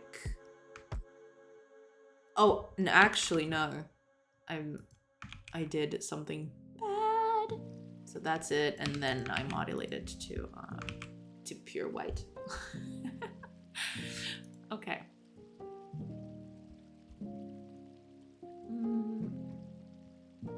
Moving can be just 1 second. Actually, let's make a color for thinking as well. Let's make player choice.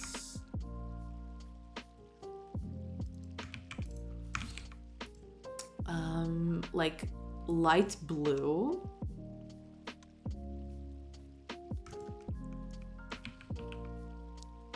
And let's make an AI. Where is it? Oh, it's right here. And let's make AI dark blue.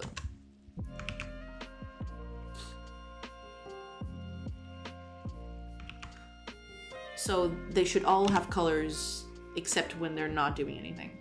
That'll help us see what's going on. Thinking, attacking, or moving, attacking, thinking, moving, attacking, thinking, moving, attacking. Good, okay. Let's make the moving one isn't very noticeable, so let's just make it like purple instead of yellow, because they're already pretty yellow. So let's just make it purple to be more easily seen on the thing.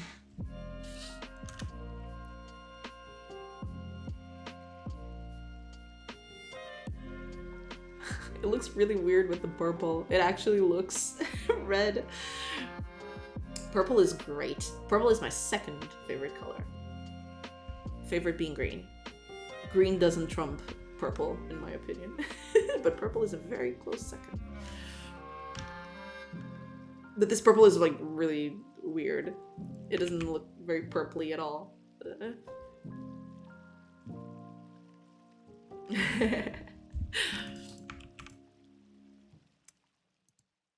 Purple is indeed very nice.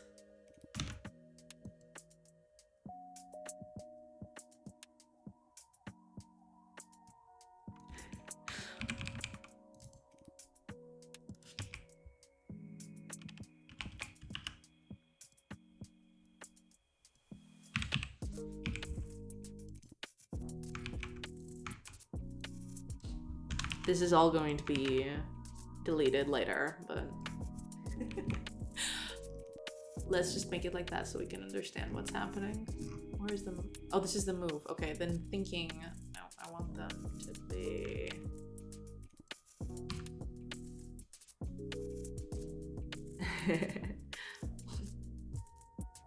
Purple is pretty nice. Yeah.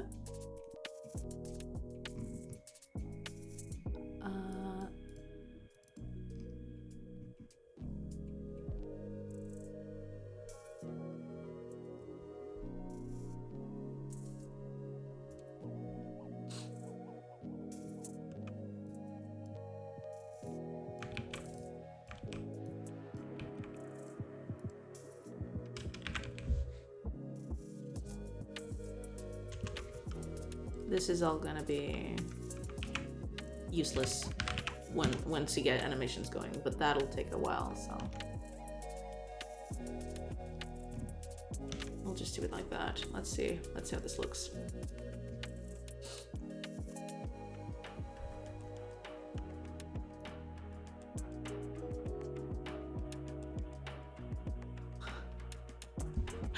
I don't know why, but this is so funny.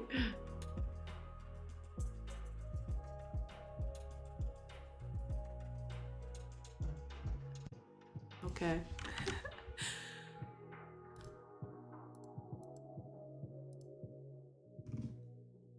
This is like really funny.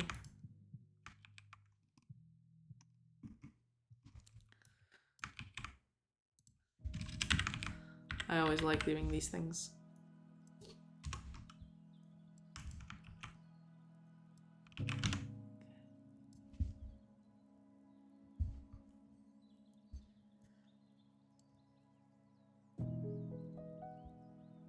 Oh yeah, I want to do that. I want to make the world like really big.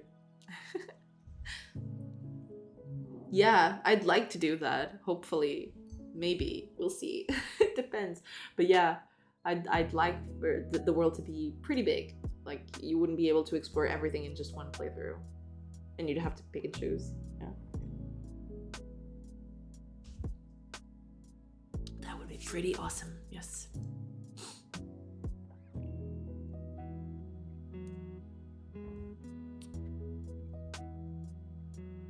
Okay, let's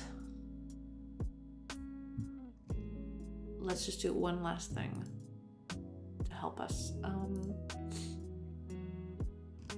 Here, yeah. Let's not modulate this, or rather, let's modulate before we update the spray.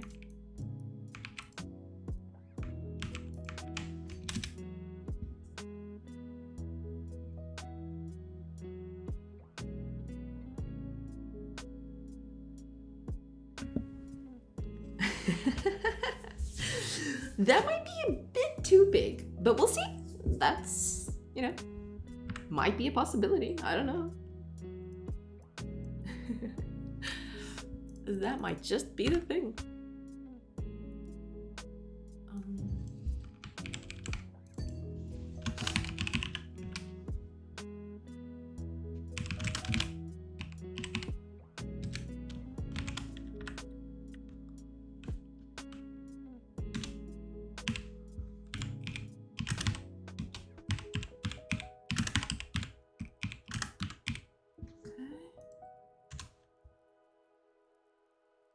Otherwise, it's just white.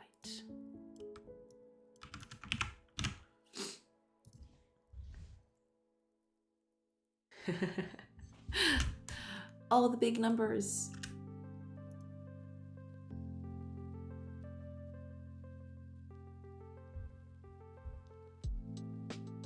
Did I save it? I didn't. Yeah. When that happens, it's usually because I didn't save something.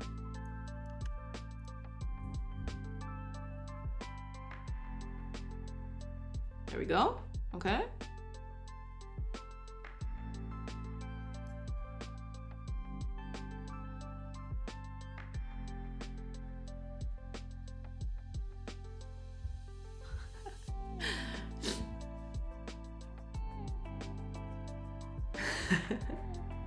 I mean, there are probably ways to fill the RAM with data. I wouldn't know where to begin, but there's probably some crazy people who have done that.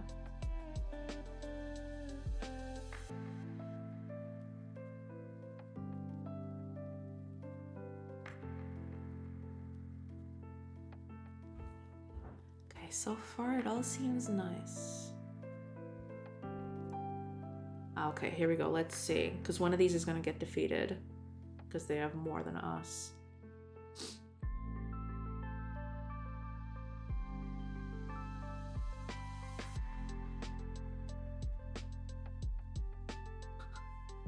Why is this so funny? I mean, that theoretically could happen. Just allocating 10 gigs. But I'm sure that's not very... How do you call it? Ethical as a programmer for you to do. Because then a person's computer could just, you know, completely fail. But, you know, there's probably people who've done something like that.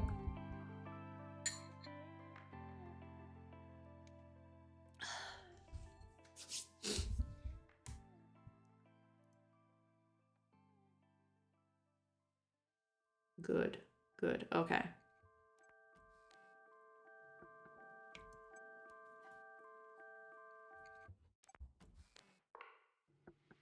Okay, good, very good. Perfect.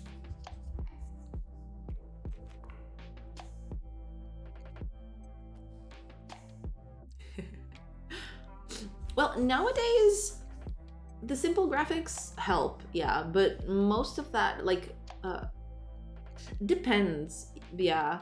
But yeah, keeping it simple is always a nice thing to do, especially when you have an expansive thing. Like Minecraft, for example. Minecraft is very expansive, so it keeps its art style simple. And even then, like, sometimes, I don't know how it is now, because I haven't played it in a while. But back when I played it, it was like, sometimes it chugged along. But that was like, the computer was bad, so.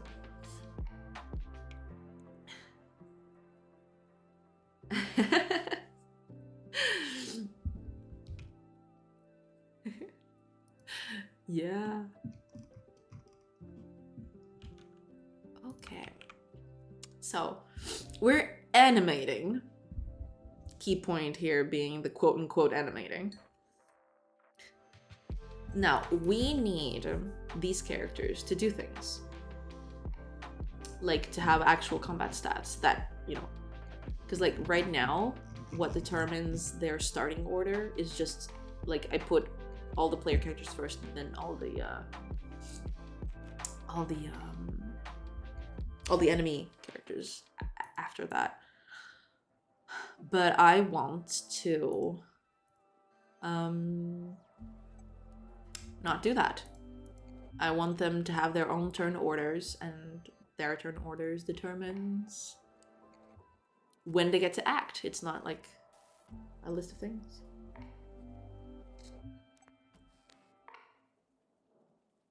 Yeah, chunks are extremely useful in that regard. You keep loading chunks as you need them. Yeah, lots of games with huge worlds do that. I guess it's the go-to to do something like that. I don't know if there's any secret tech out there that improves on that, but yeah, that's pretty much the standard, I think.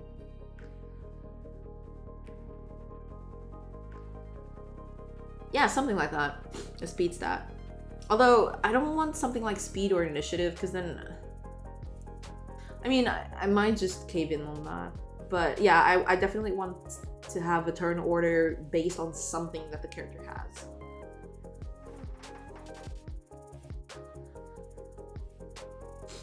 Minecraft is huge. I actually researched a lot about their world generation. There's actually a few good videos on YouTube about it, from the person who did like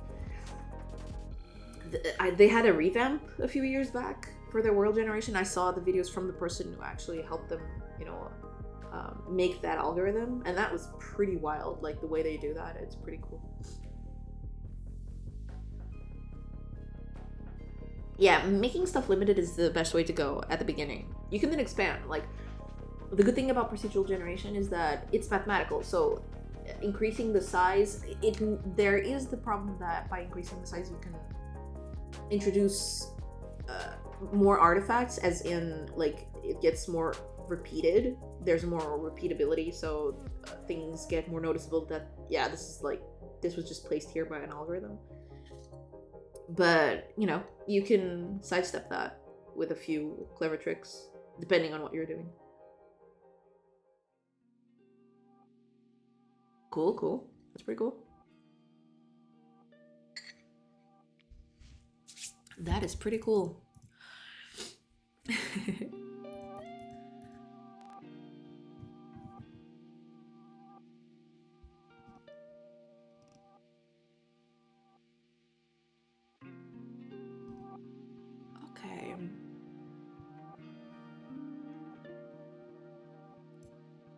Let's give them a few stats.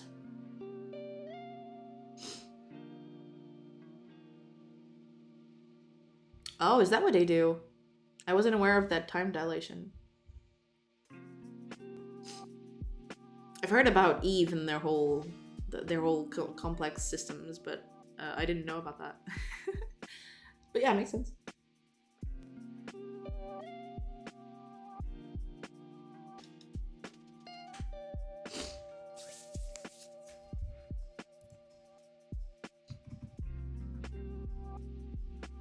Okay.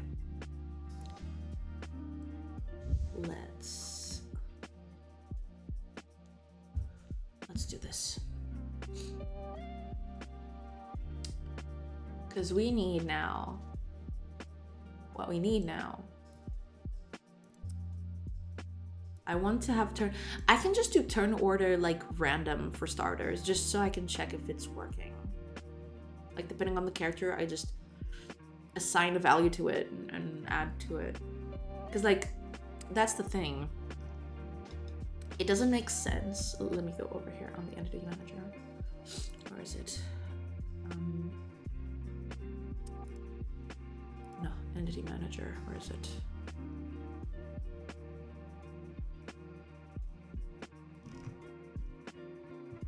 It's probably down here.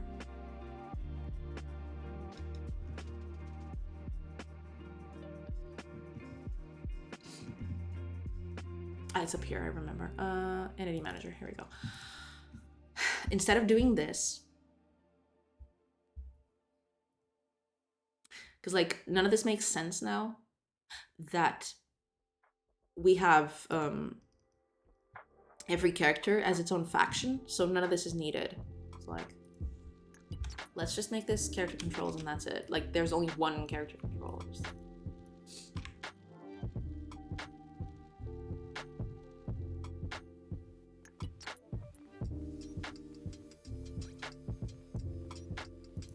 This isn't even needed anymore.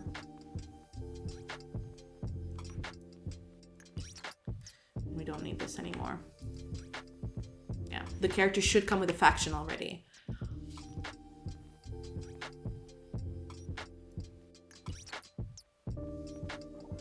That means that this is no longer going to be useful. I'll keep this here, but I'll just, because I don't think this is going to be very useful.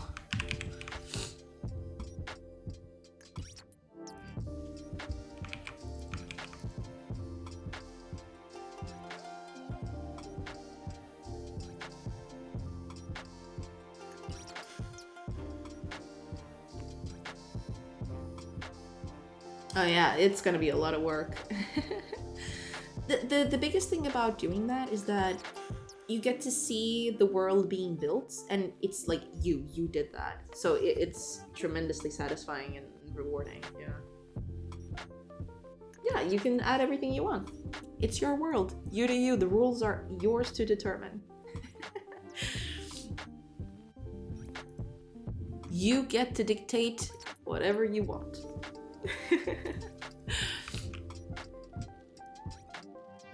Okay, so here.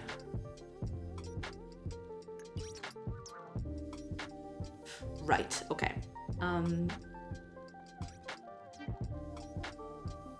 This is gonna be a little different, but yeah, let's... Yeah.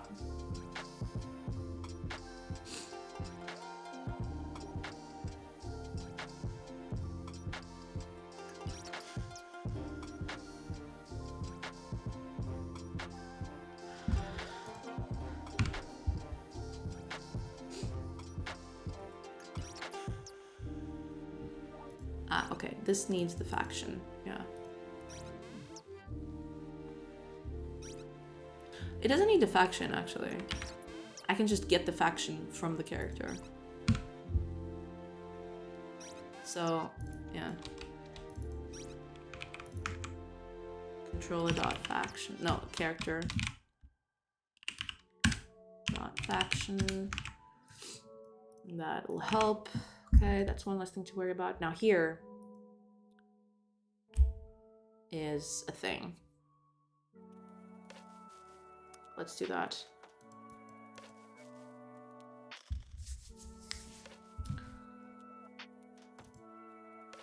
So here,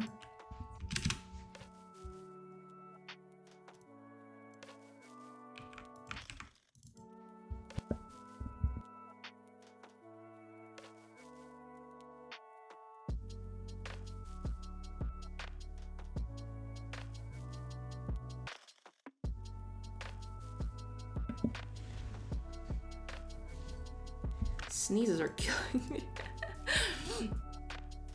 Okay.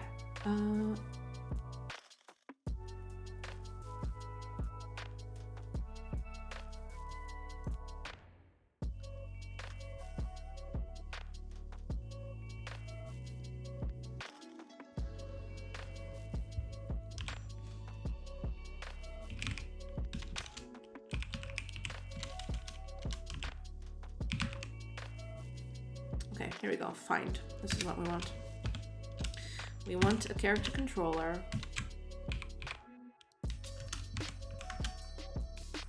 C.faction.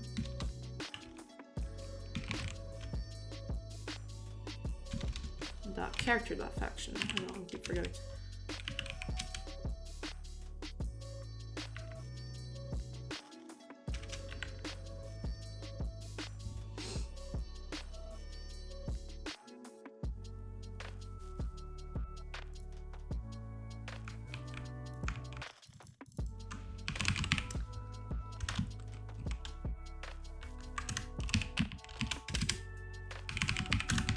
So let's make a few things here, because this is where the faction thing comes into play, but right now we don't have one, so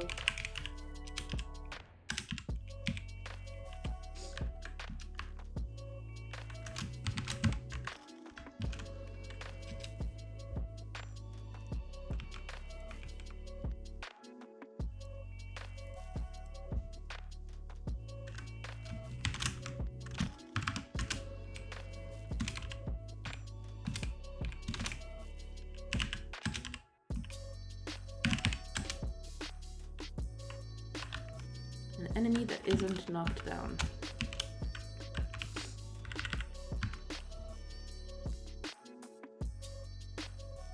Hi, are you crazy?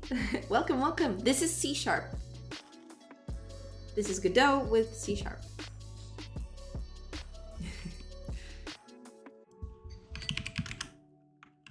I can just...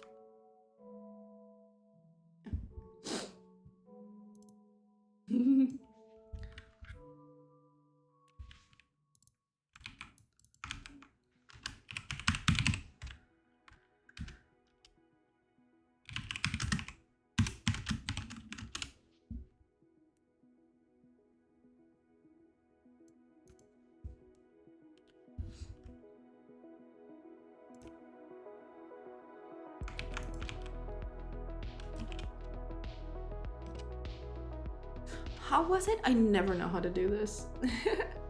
Because I'm not used to these. I've used C++ before. Well, Godot has an option for a Python-esque language, GD script. But yeah. But I tend to prefer, you know, the C languages. That's what I grew up with, and I'm more comfortable with them. C#, C++. I like C++. I haven't used it in a long while, but I like C++ too, yeah.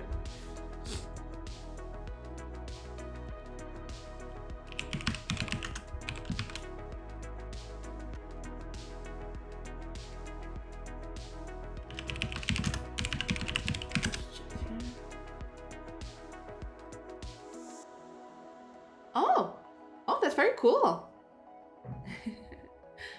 Do you code in C++? Is that what your job consists of?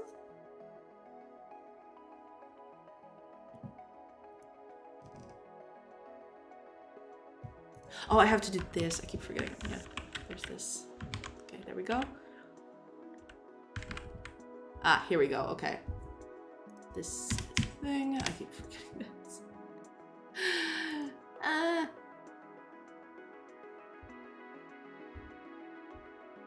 Cool, cool. That's very cool.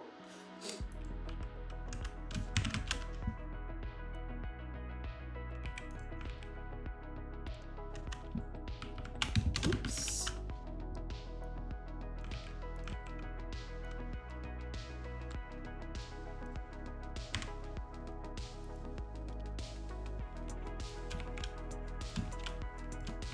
Oops. No one saw that. No one saw that.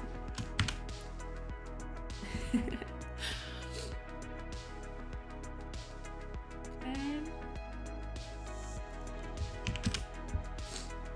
As for allies, it's pretty much the same as players. And then for default, we'll just assume it's a player. Oops.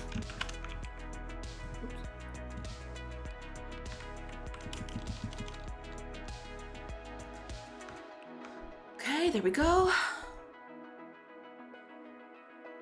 Cool, cool. Okay, that's it. So, no need for this. Also, no need for this.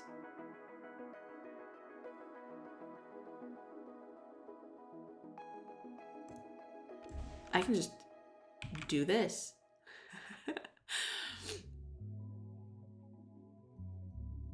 This can default value, which is null. Okay, so we can just return this, and that's fine. Don't have to do anything like that. This needs a semicolon. Okay, so that's a better way to do that. As for instancing, yeah, we'll just assume that every enemy is in play, at least the ones that are knocked down.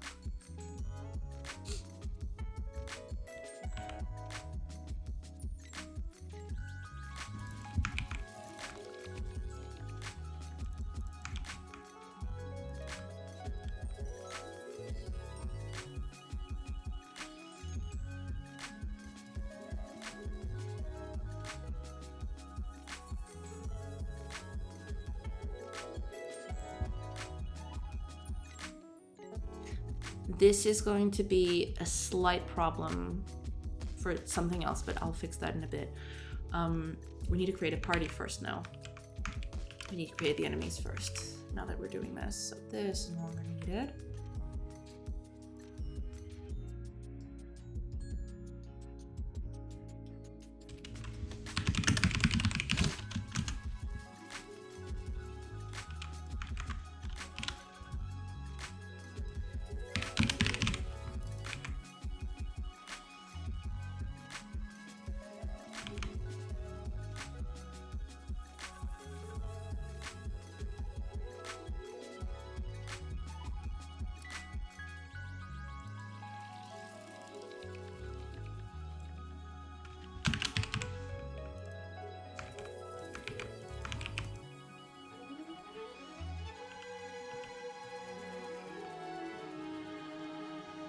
Oh, what happened?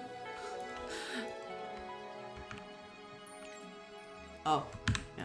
There we go. Okay. It's fixed.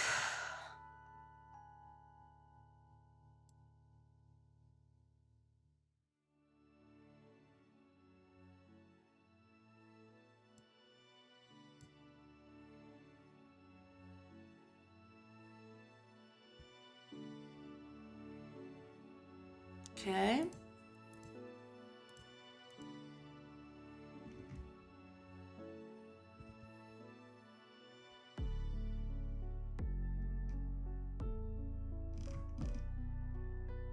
There we go. Okay, so that's a few things fixed, but we need to fix a few more.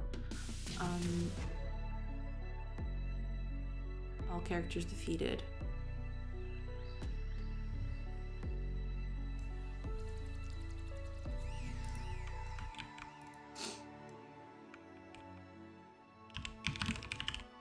Find all.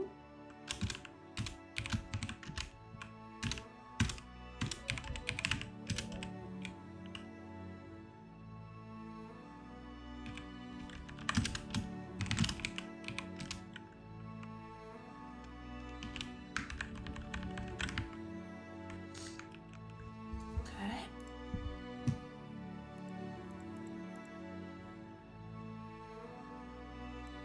Okay.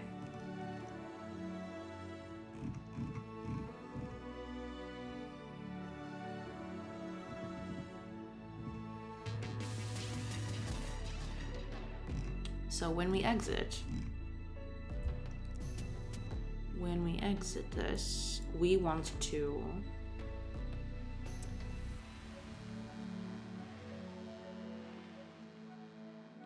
so here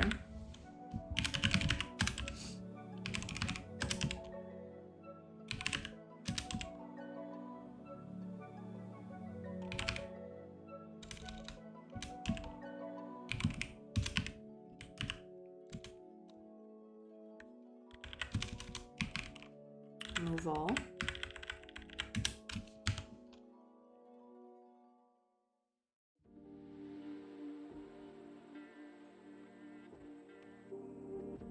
This is not exactly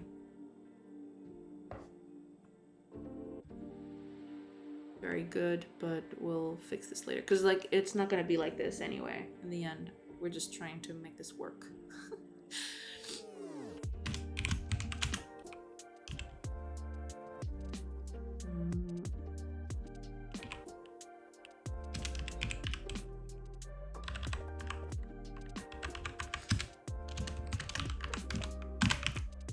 Okay, we're removing all enemies.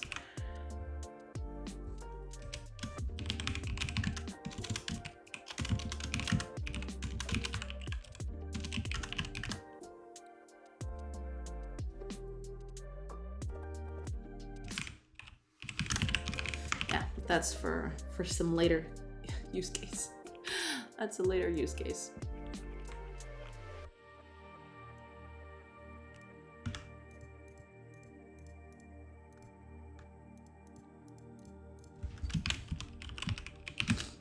Okay. Let's see. Hopefully this still works. Because then, Okay, there's something. Oh yeah, there's probably some stuff I forgot here.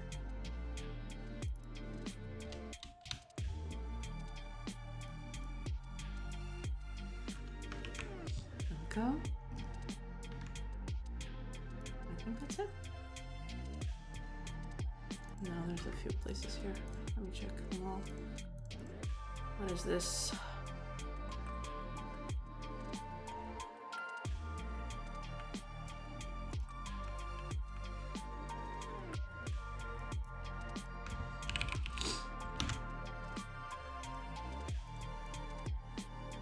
Yeah, some of these things are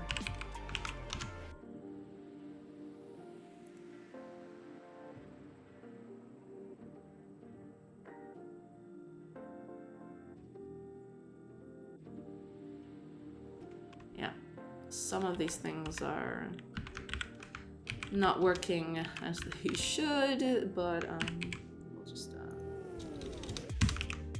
keep them like this.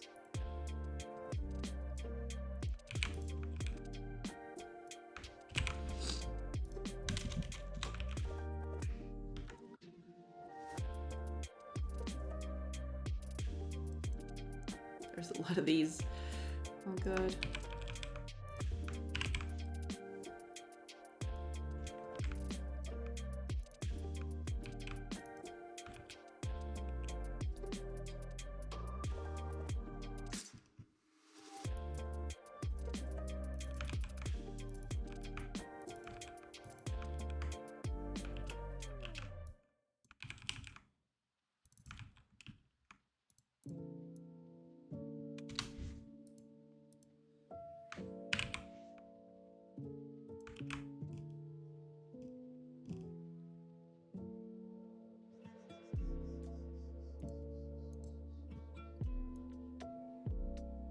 Okay, that should be most of it. Let's see if I missed anything.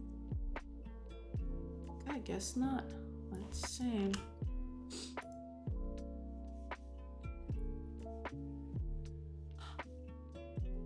Oh.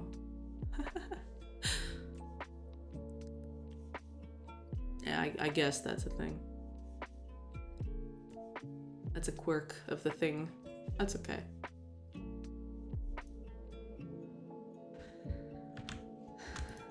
That is a thing, but that's okay. Let's see if we can fix that easily. I don't think we can, but we can most certainly try.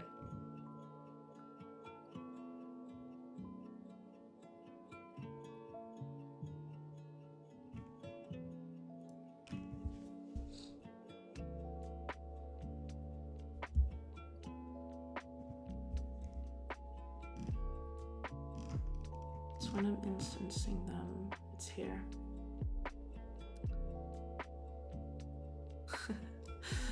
Yeah. I'm instancing them with the with this thing. That's okay, I guess. It's not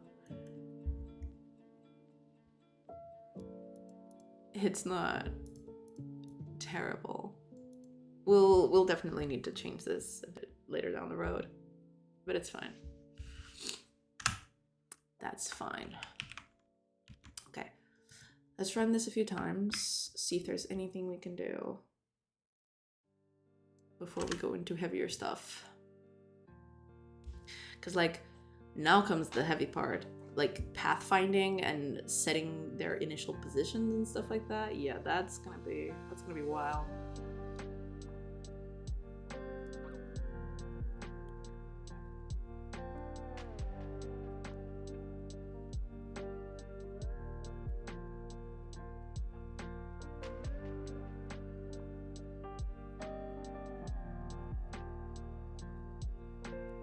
I'm actually doing this all wrong. I'm just kidding. But there is just something very slight I want to do.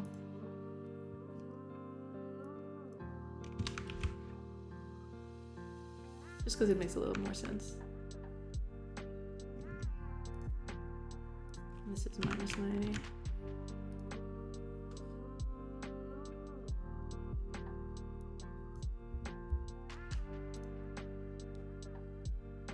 It's a progression, you see. It he fans out and then people die. Amazing.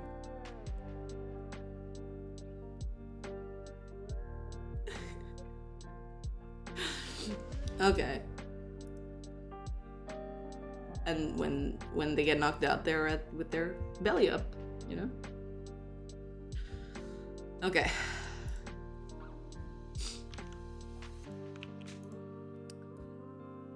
Let's keep going.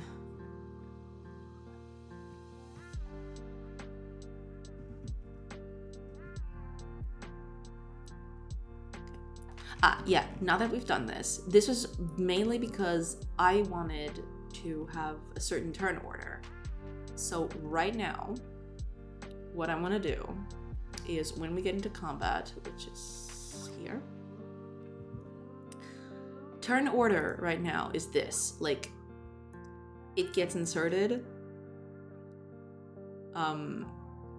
per order, like per order that they're created. That's not what I want to do. I want them to have like a, you know, a number to it.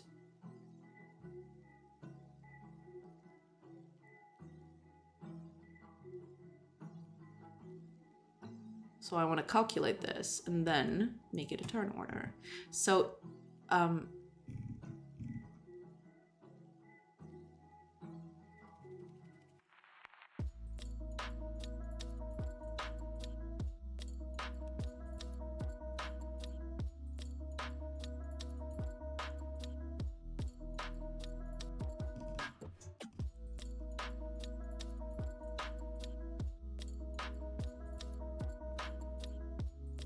okay. Let's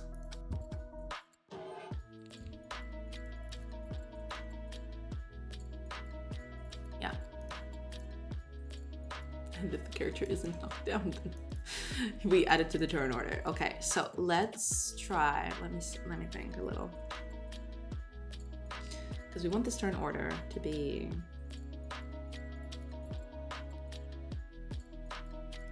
slightly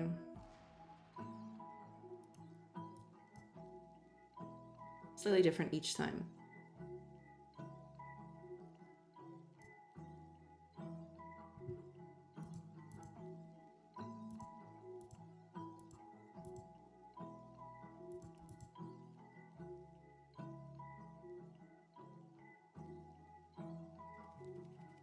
Okay.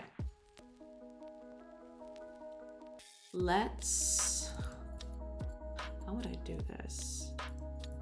I need some sort of like, okay. Okay.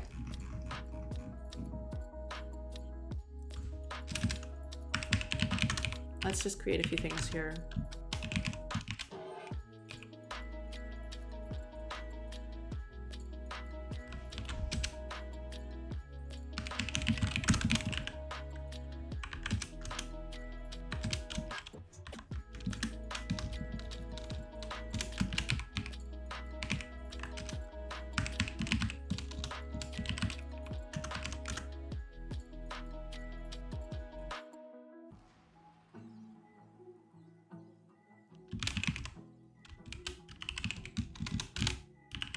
Okay, let's just do it like this.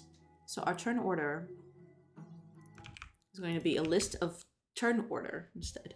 This is going to be very confusing very soon. That's fine.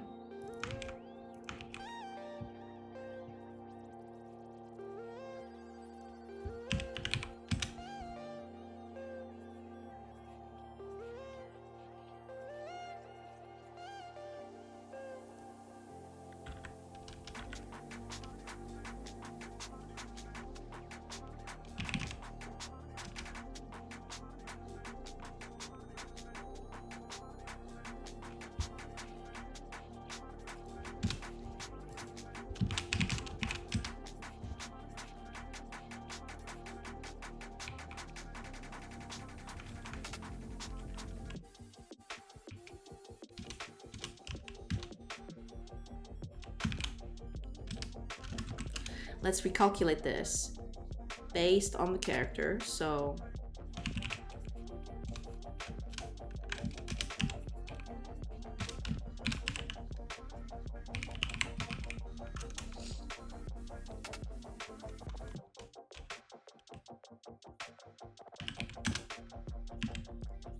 what are we gonna do for this? Let's just make it a random stuff for now. Then we'll actually update it.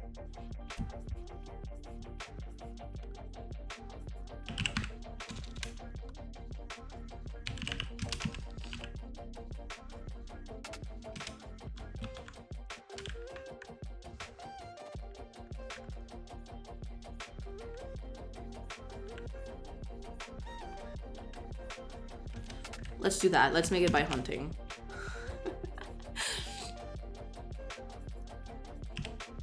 Level.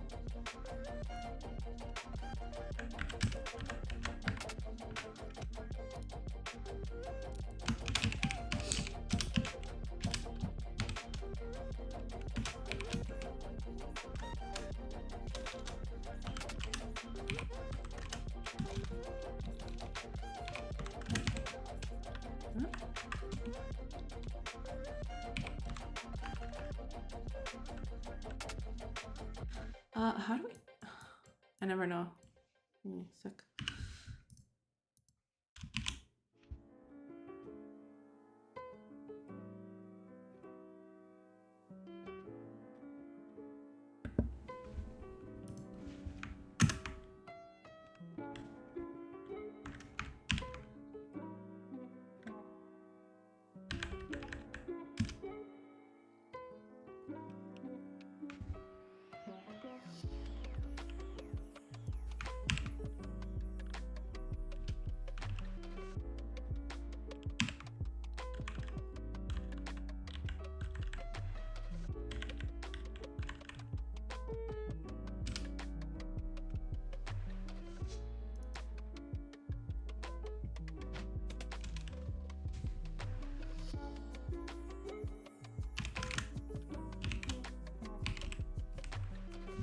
I'll never know how to do this in place. I might just make a function for this.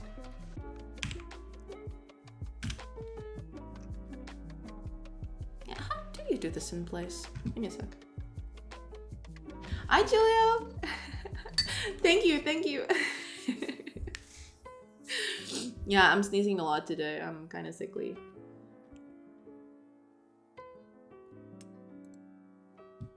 But that's okay.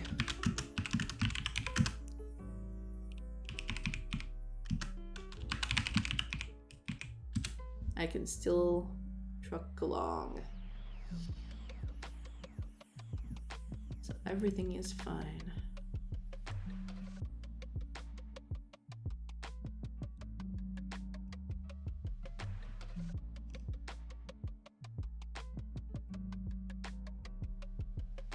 Yeah, I want to do a lambda function for the I compare, but I don't know how to do it because I don't think I've ever done it. So I'm trying to figure out how to do that. Oh, okay. Oh, I have to. Okay, I'm dumb. Okay, of course. It has to be like this. Okay, makes sense. So. How do you do that? Okay, C1 dot, that would be actor dot. Oh no, this is a. Oh, I'm doing this in the wrong spot. Hold on. No, stop.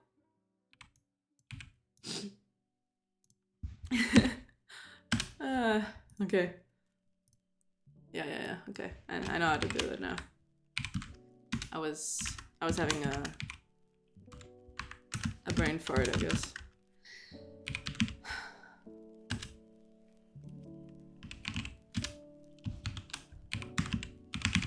Okay, there we go. Oh, did I put one? I think I put one extra. Okay, so we're sorting. Cool.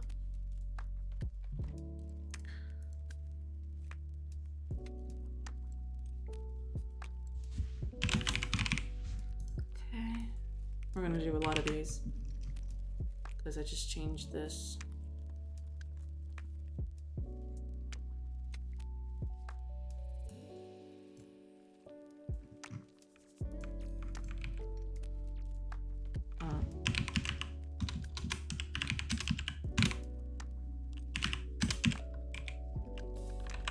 Go.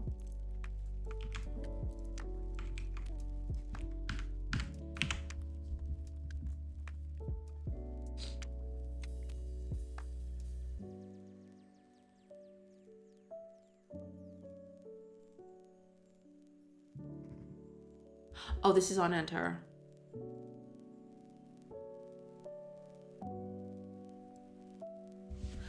Right. Let's just make this, I don't want to have to repeat myself, so let's just, yeah.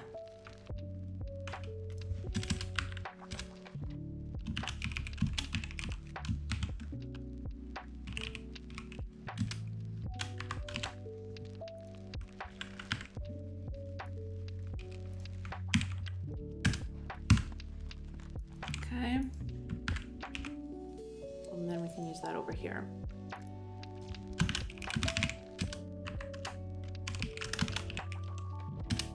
New turn order. Oh, we actually don't need, we don't need this, but we need to set up the values. So let's do that. So, actor is going to be this.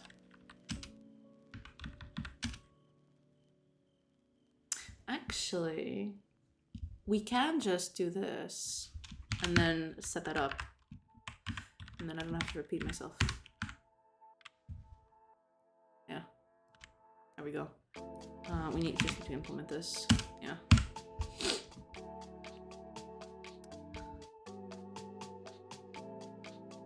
And the turn value, no, wait a minute.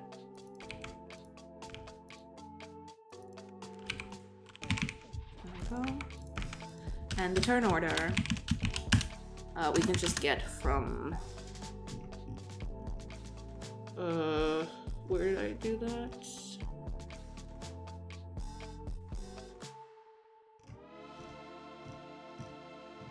I might as well just go from here. Here we go. Where do you choose? No, it's here. Okay, so this is the turn value. So let's just copy this.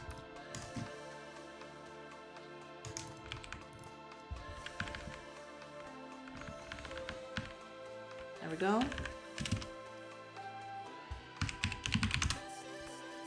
This has a slight problem, but we'll get there.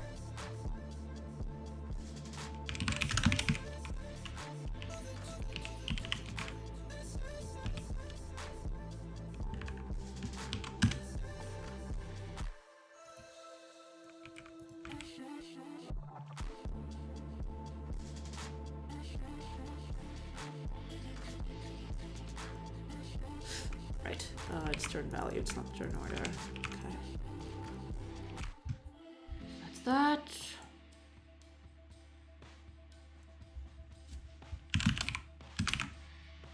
There we go. Okay. So, instead of doing what I was doing before, over here, we just recalculate.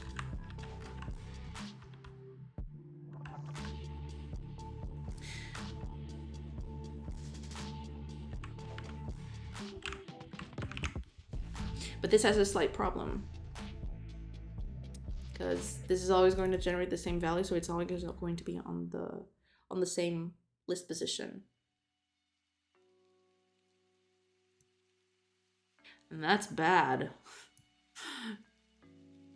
So, for simplicity's sake,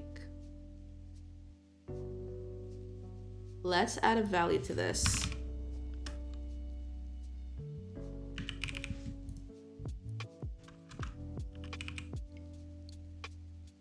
But that's not gonna solve the issue, is it?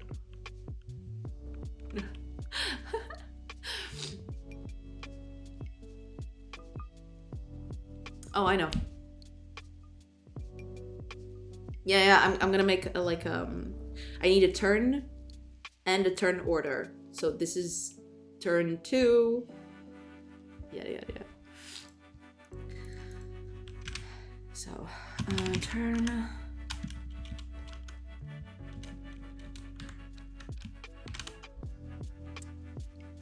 Turn, we're just gonna,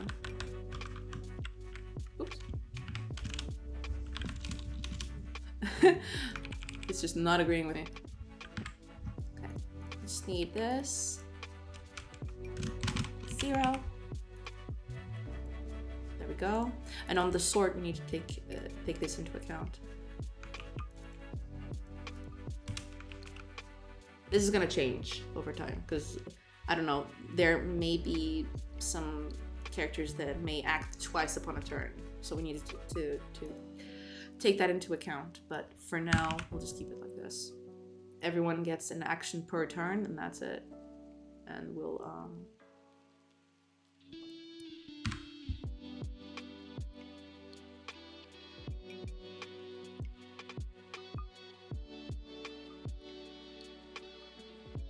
okay, C1 dot turn.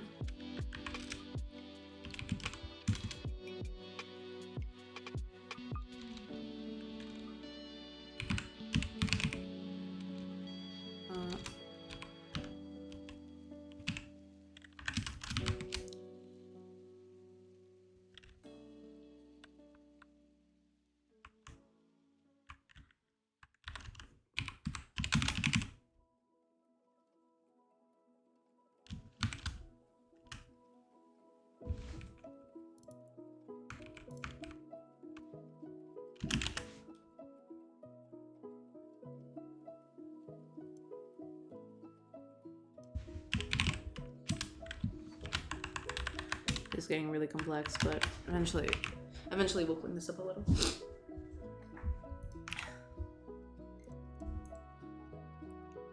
So if it's a different turn, you just compare the turns. But if it's the same turn, then you compare the turn values. Okay, that's good enough for me. For now, at least. Yeah.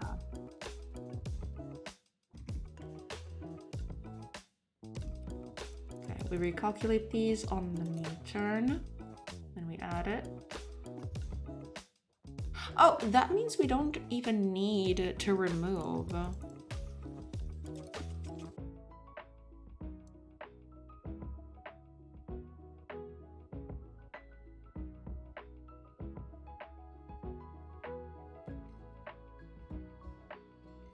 We don't even need to do that, because we were doing something like that, but now that we did this, we just...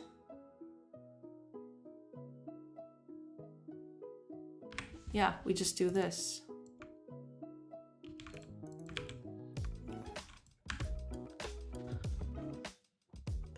Instead of adding turn,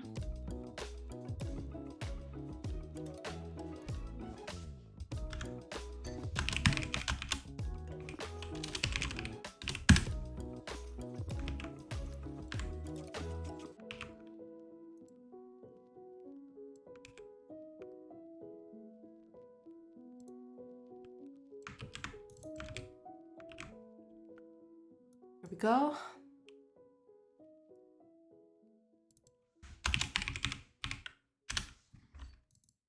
There we go.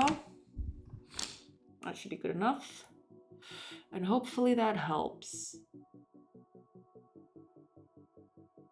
Let's add a random value to this.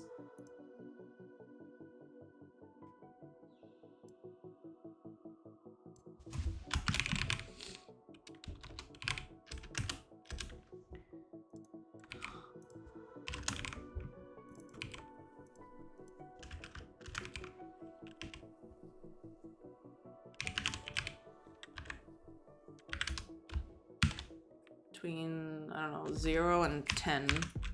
I don't know, something like that.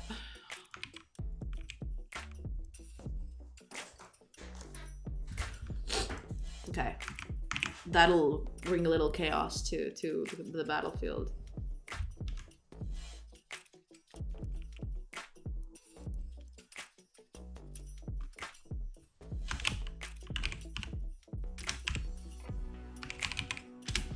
There we go.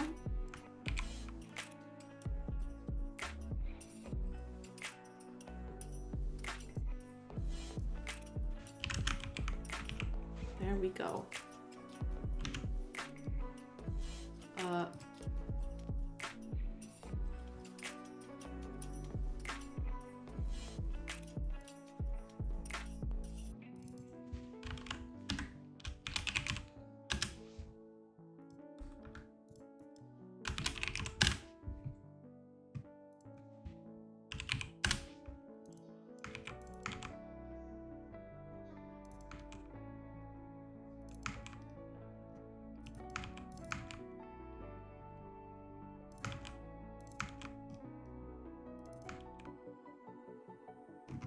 Okay, that's fixed. And here there's probably...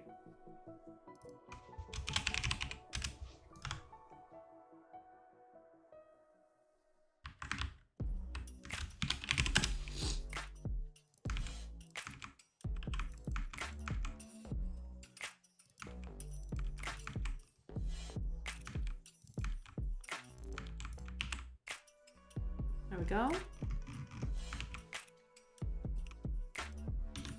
There. Hopefully that works.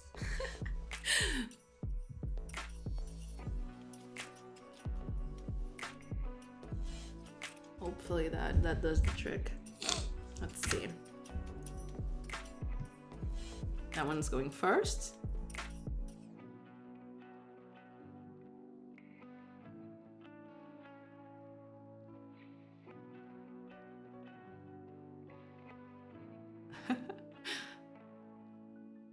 Interesting, interesting.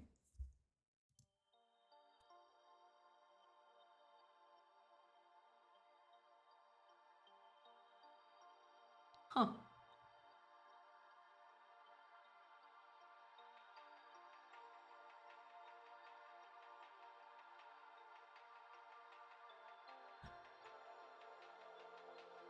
Oh, awesome. That's pretty cool. And it's a Friday, so that's a double bonus. Unless you work on the weekends. If so, I'm sorry.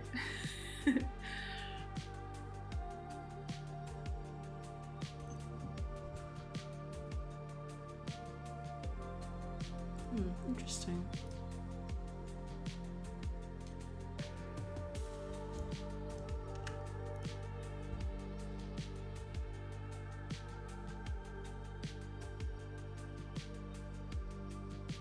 Oh, we got our asses beat immediately.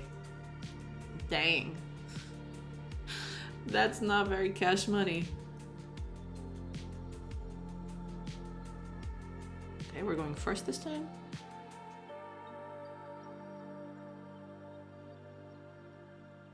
Okay, we managed to beat them.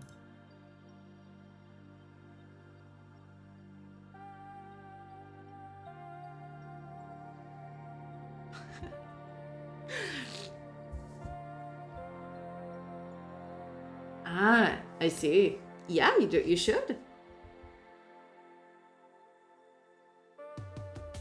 You definitely should.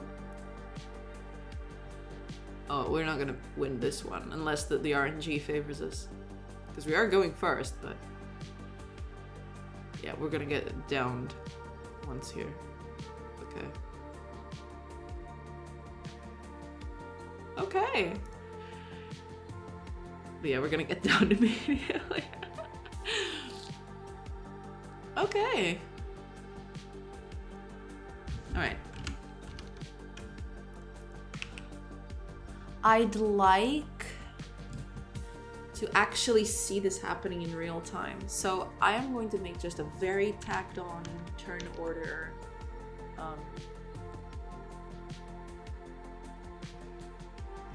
UI here.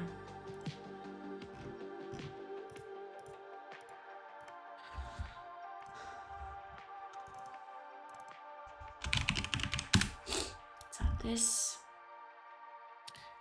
for now, we're just gonna make it like a rich text label, and that's it. Like that's all there is. We're just gonna do this, put it over here, and just write stuff onto it, and that's it.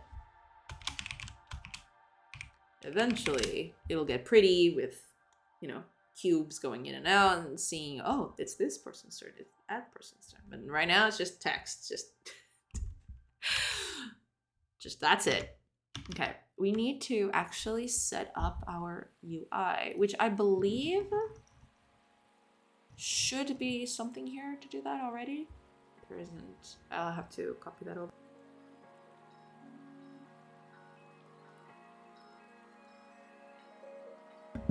I almost didn't shut that down for the sneeze. Oh man, that would have been terrible. Okay, let me just copy some code over because I'm way too tired to just think of something. Let's think of something. Where would I think this has a UI.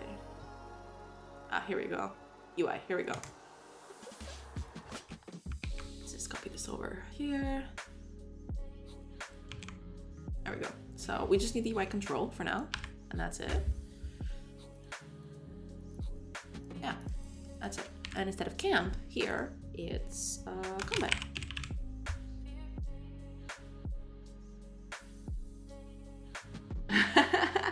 Cool. You do that. You get that stuff done. Get stuff done. That's my motto. Okay, UI control is here. Okay, perfect. So this is gonna get visible.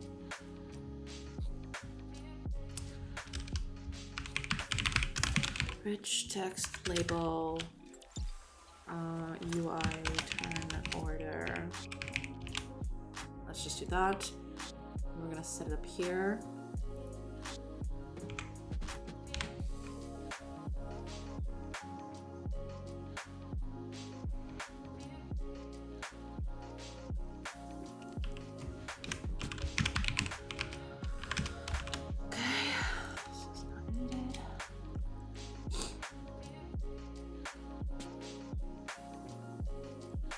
Isn't it find? Oh, it's get node.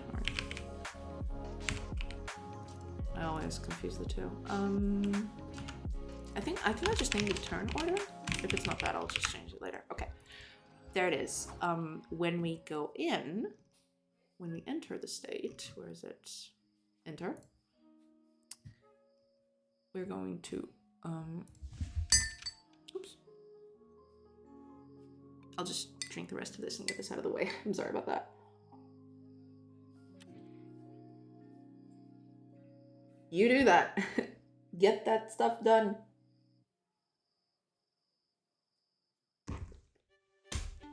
Go make your thing. Okay, UI control, visible. We want to make this visible, and we also want to make this invisible when we exit the thing. So when we leave, we want this to be disabled.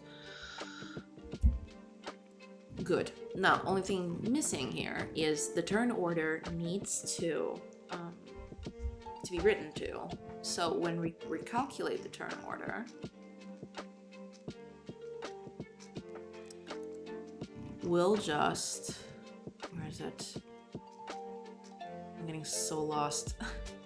This is way too much code. Here we go. Okay, update turn order.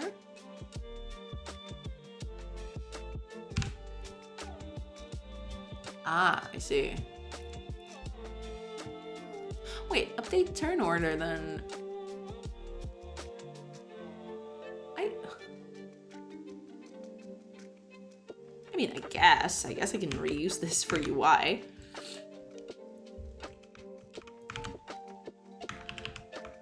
So, UI turn order text is gonna clean, then for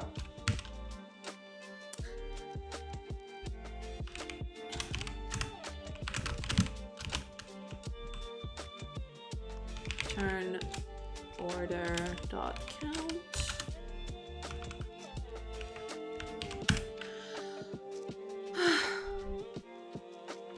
UI turn order.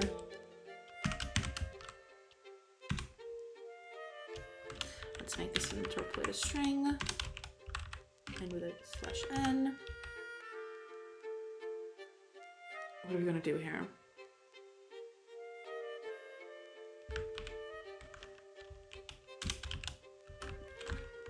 Character name, turn order. So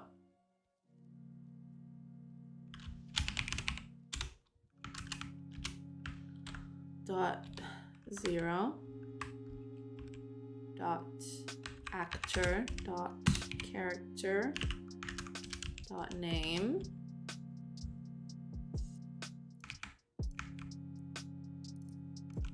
turn, just turn, and then turn value.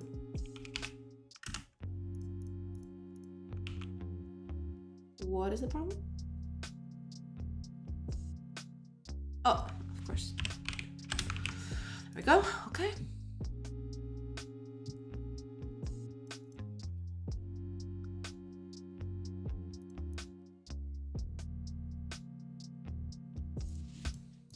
Let's do that. And now we need to call this over on the end turn thing. Where is it? Might as well start here because like it's getting way too much. So sort turns.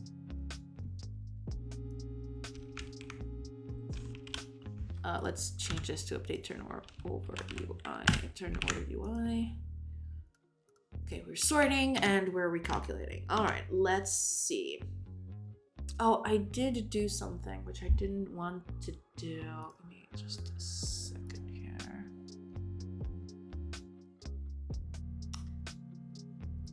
I want to copy over the text. Where is it?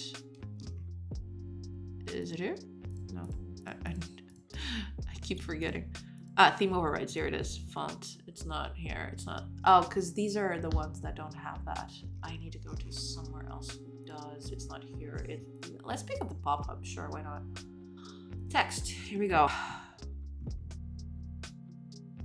Yeah.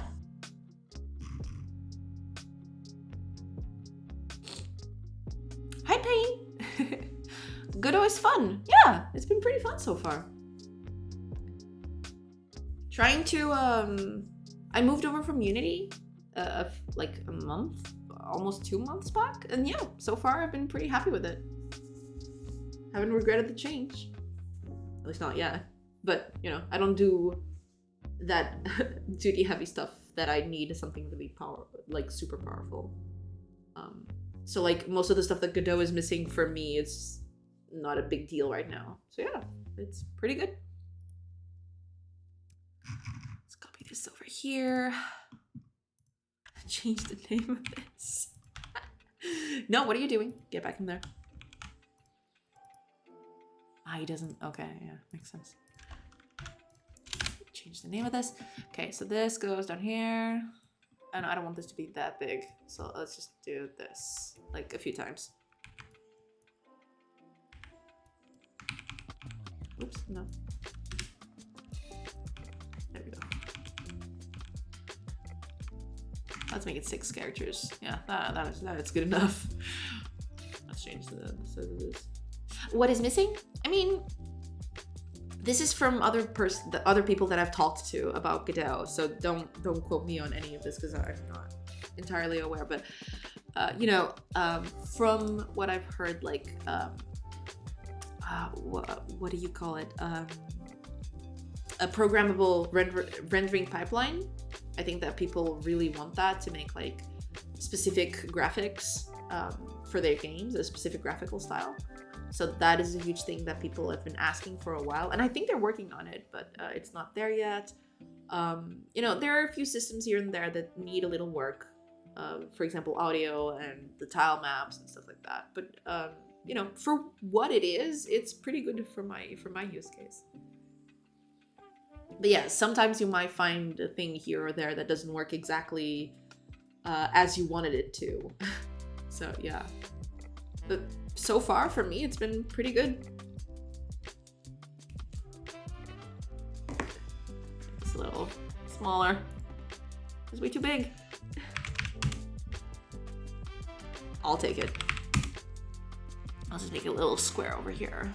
And position 0. Let's make 10. Yeah. And 200 again? Yeah. That'll do. Let's see. Let's see if this works.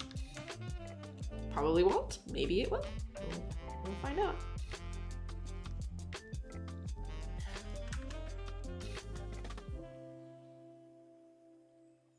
Huh.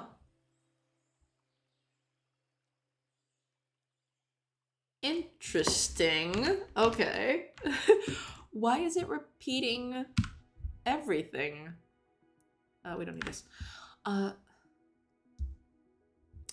because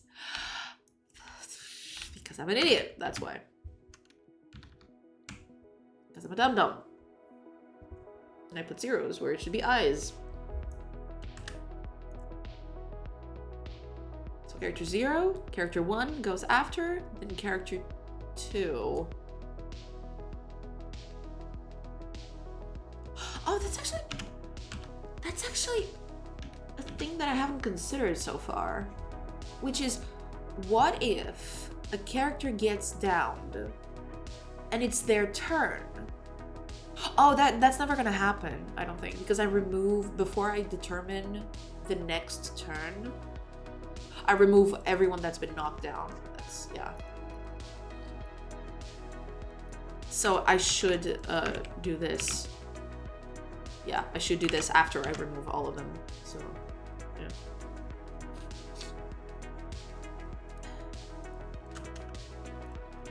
There we go. Okay, so there's 4 characters in now. Yeah. Character 3 is going to eliminate character 1. Okay, good.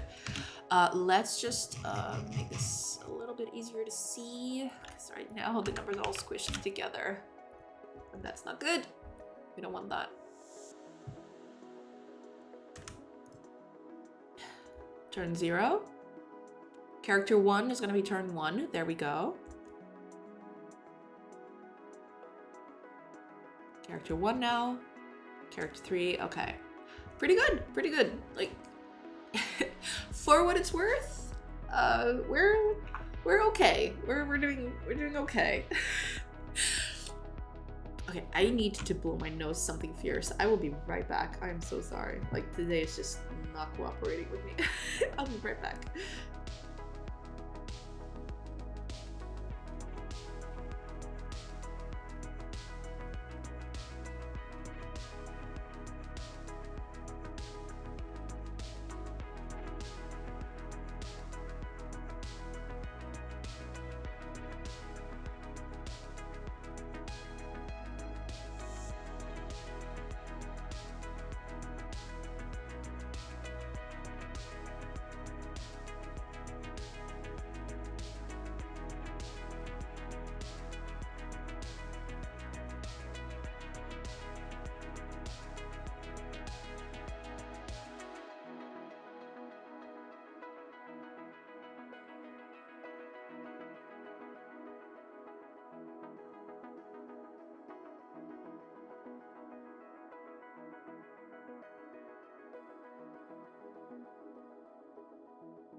I'm back. There I am. Hello, everybody. I am back. Okay, let's add just a few bells and whistles here. And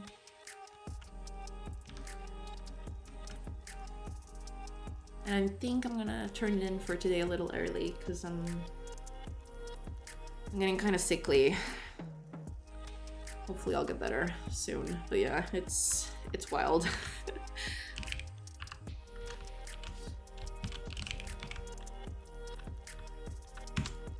Oops. Go. And we are going to put body sprite dot path, resource path. There we go. So I just remembered this. Let's see if it flies. Just to help a little bit with the visualization of the thing. Ah, there we go. I mean, they all look the same in this particular case. So that's...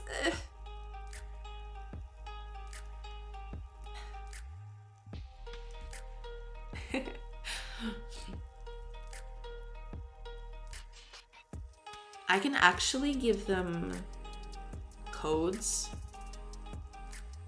Like, okay.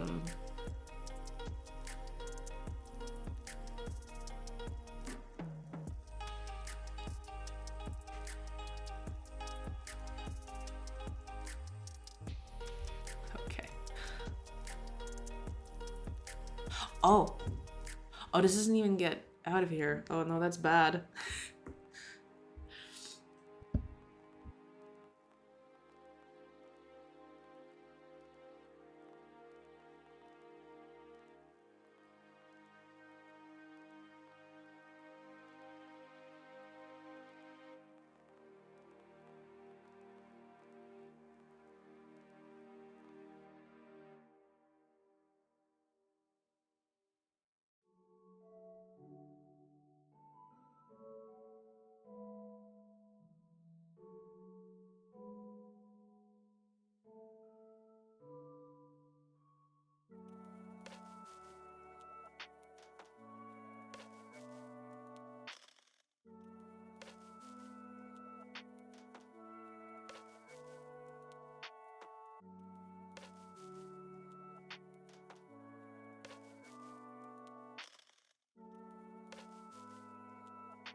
Yeah, we're just gonna see what this problem is.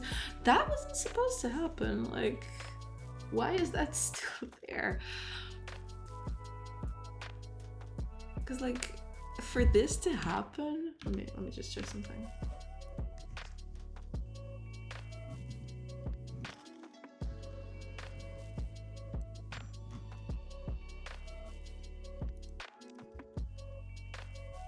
That means it never exits. And that's bad.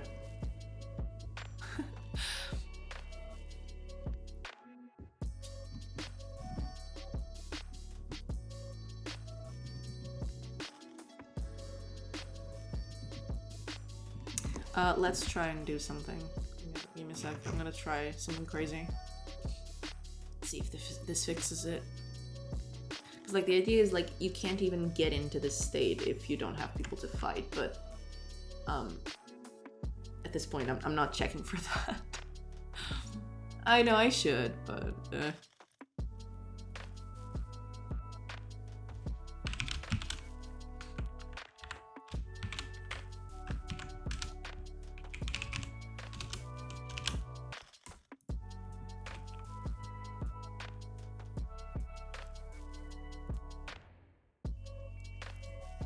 okay, so we stop this. We don't even set it as visible in this specific case, which hopefully fixes the problem. Let's find out if that works.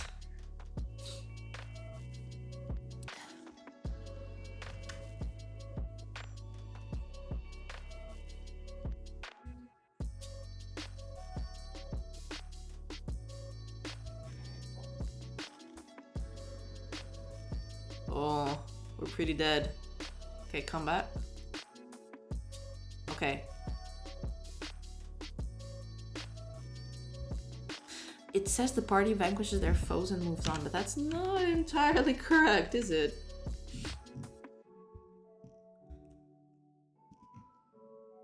Hold up.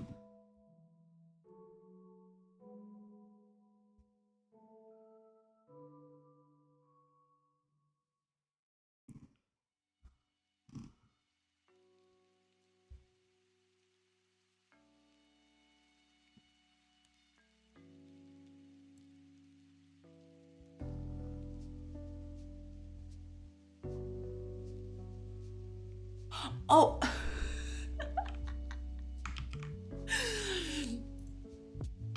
Yeah, I mean, if I remove them all before combat is over, then yeah, of course it's never gonna... That's never gonna happen. Oops. Oop. Oh no. Okay.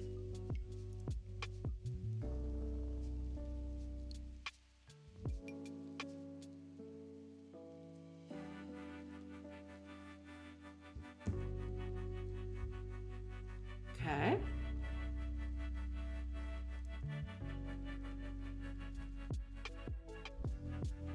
I'm gonna get defeated here.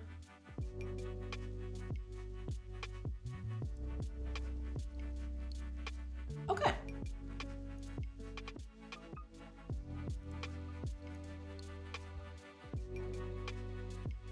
Okay, okay, good. This is good. This is fine.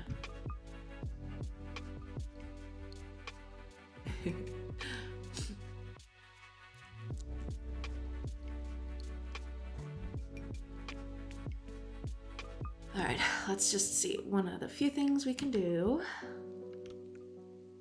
here, because like, wait a minute. Do I even start the because I don't think I start the machine until, do I? Let me check. Where is this getting started?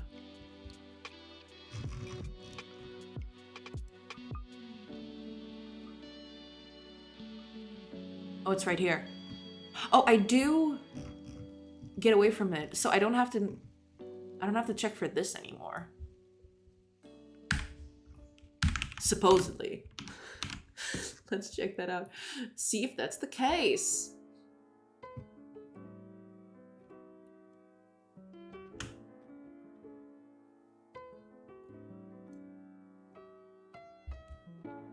We need to get defeated on first. Oh. We'll remove a character. We actually need to also implement a random, like, attacking random enemies instead of them. Okay, so it's not doing weird stuff.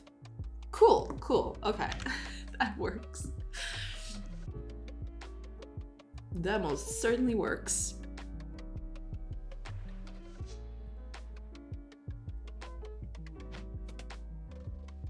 All right, let's just check a few more things before we end.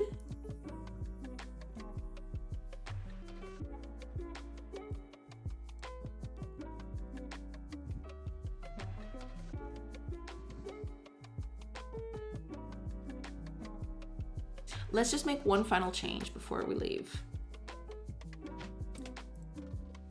I'm gonna make the names of these characters colored based on the type of character they are.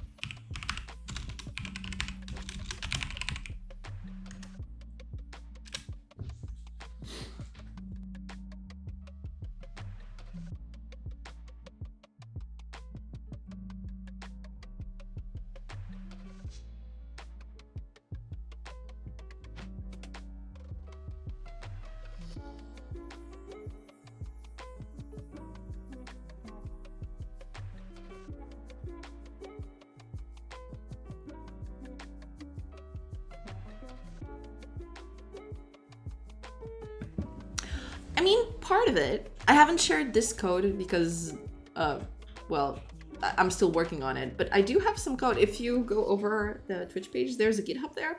Most of the code is like pretty old. Not exactly old, but it's kind of outdated because I've changed a lot as I learn on this. So yeah. But yeah, my GitHub is a bit of the code. And some of the code I'm still using here. It's like I made it all public. So if you wanna, I don't know, check around on it. Check around.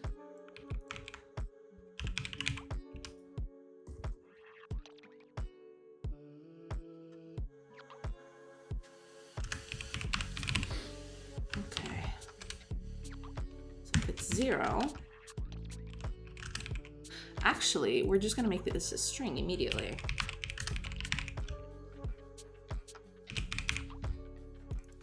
And we're just gonna put this here.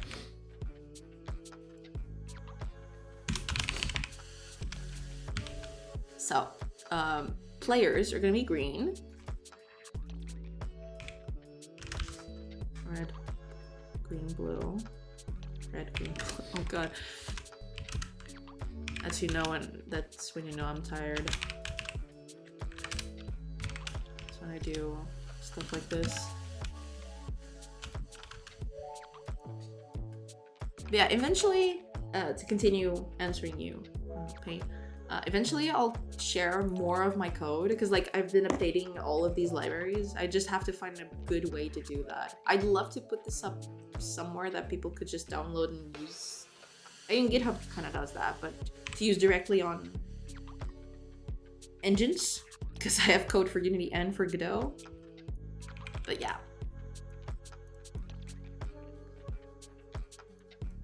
Red and allies can be light purple, light blue. Default is just, stop. Default is just going to be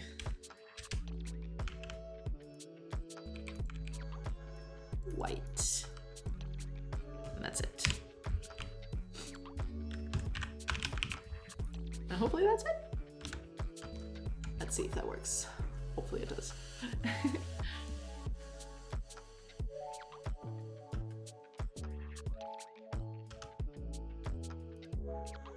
There you go.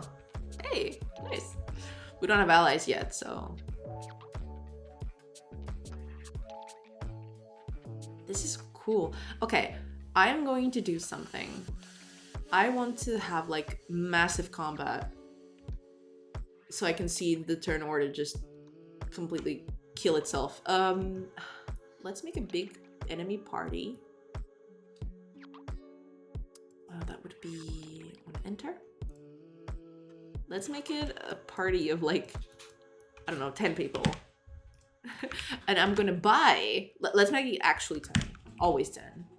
Oh, I'll change this later. Let's make it always 10.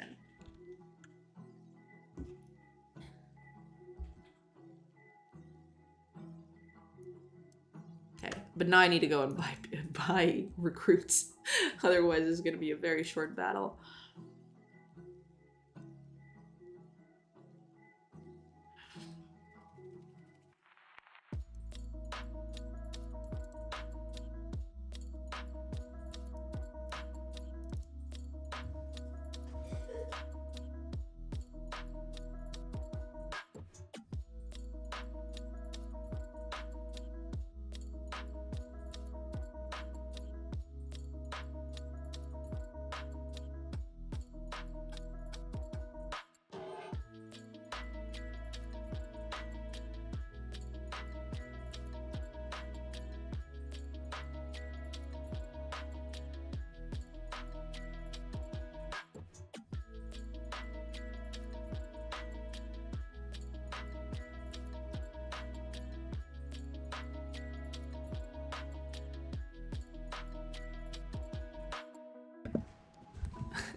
Telling me I should make camp.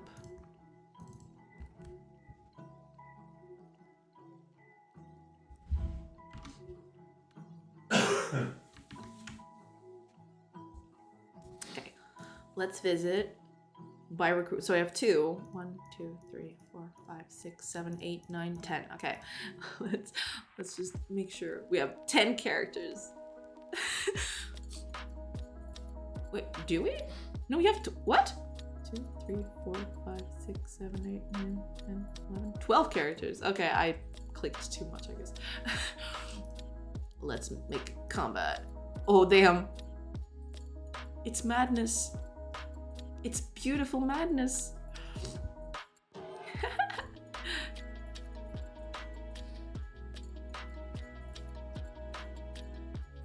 Oh, I can picture the battles now. It's gonna be amazing.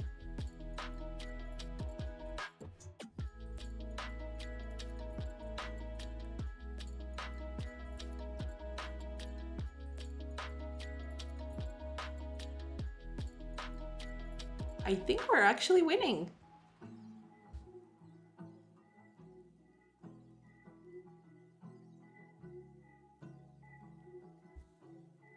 Yeah, I think we're actually winning this one.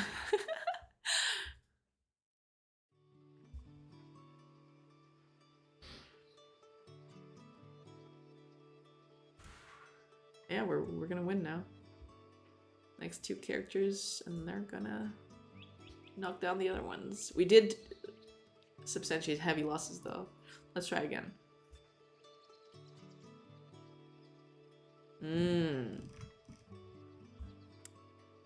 Something happened.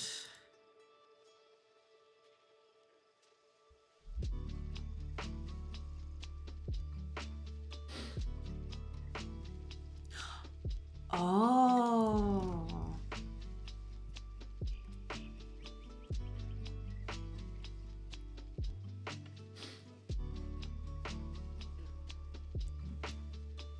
Oh, yeah. Hold up. Yeah. I need to do that. I forgot to do that. But that needs to be done, correct? So when we exit...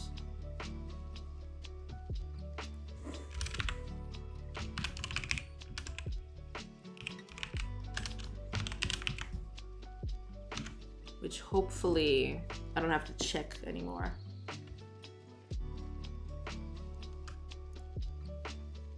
Oh, that's gonna be fast.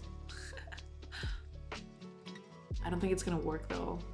This specific case, yeah, I need more people, or I can just I'll just readjust the values back now that we've tested that. Let's just make it 1 enemy.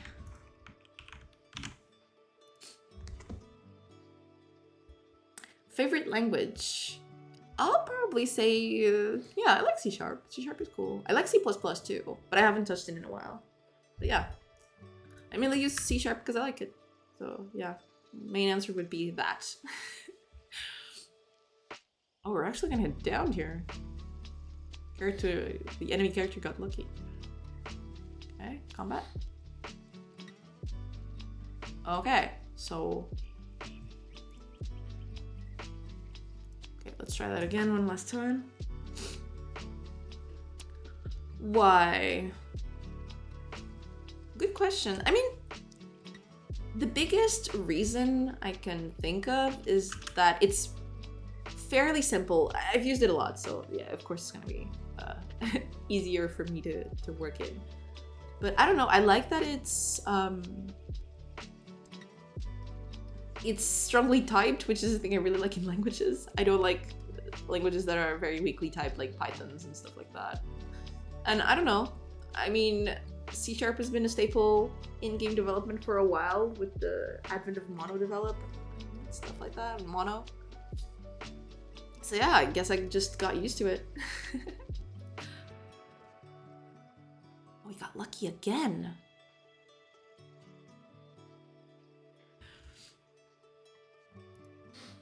This time. Okay. Okay, seems to be okay. Okay, cool. We're good. We're good.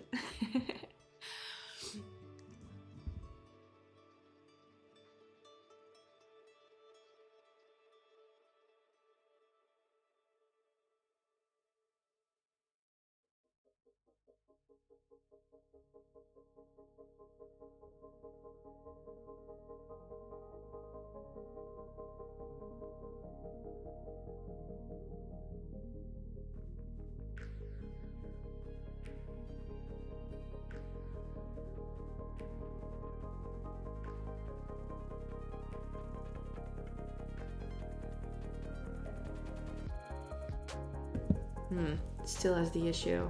All right. Okay, but I've been at this for a while. I'm getting a little tired. So I guess I'll just stop for today. So, okay, let me just check the calendar here real quick. Yeah, so it's the new year. The new year is coming. So on the 1st and the 2nd of January, I probably won't stream. I'll be back on the 3rd of on the 3rd of January. And from there on out, you know, no more breaks. It's done. We can just keep it going as usual. So yeah, I guess that's it for today. We managed to progress. Like there's a few things that here that need to to be managed, and like this error is just killing me. I have to fix that. But other than that, yeah, we made good progress today. I'm glad for what we did. Very cool. Okay, I hope you have a great New Year entry, everybody. And yeah, I guess I'll see you on the 3rd of January. Goodbye, everybody. Bye.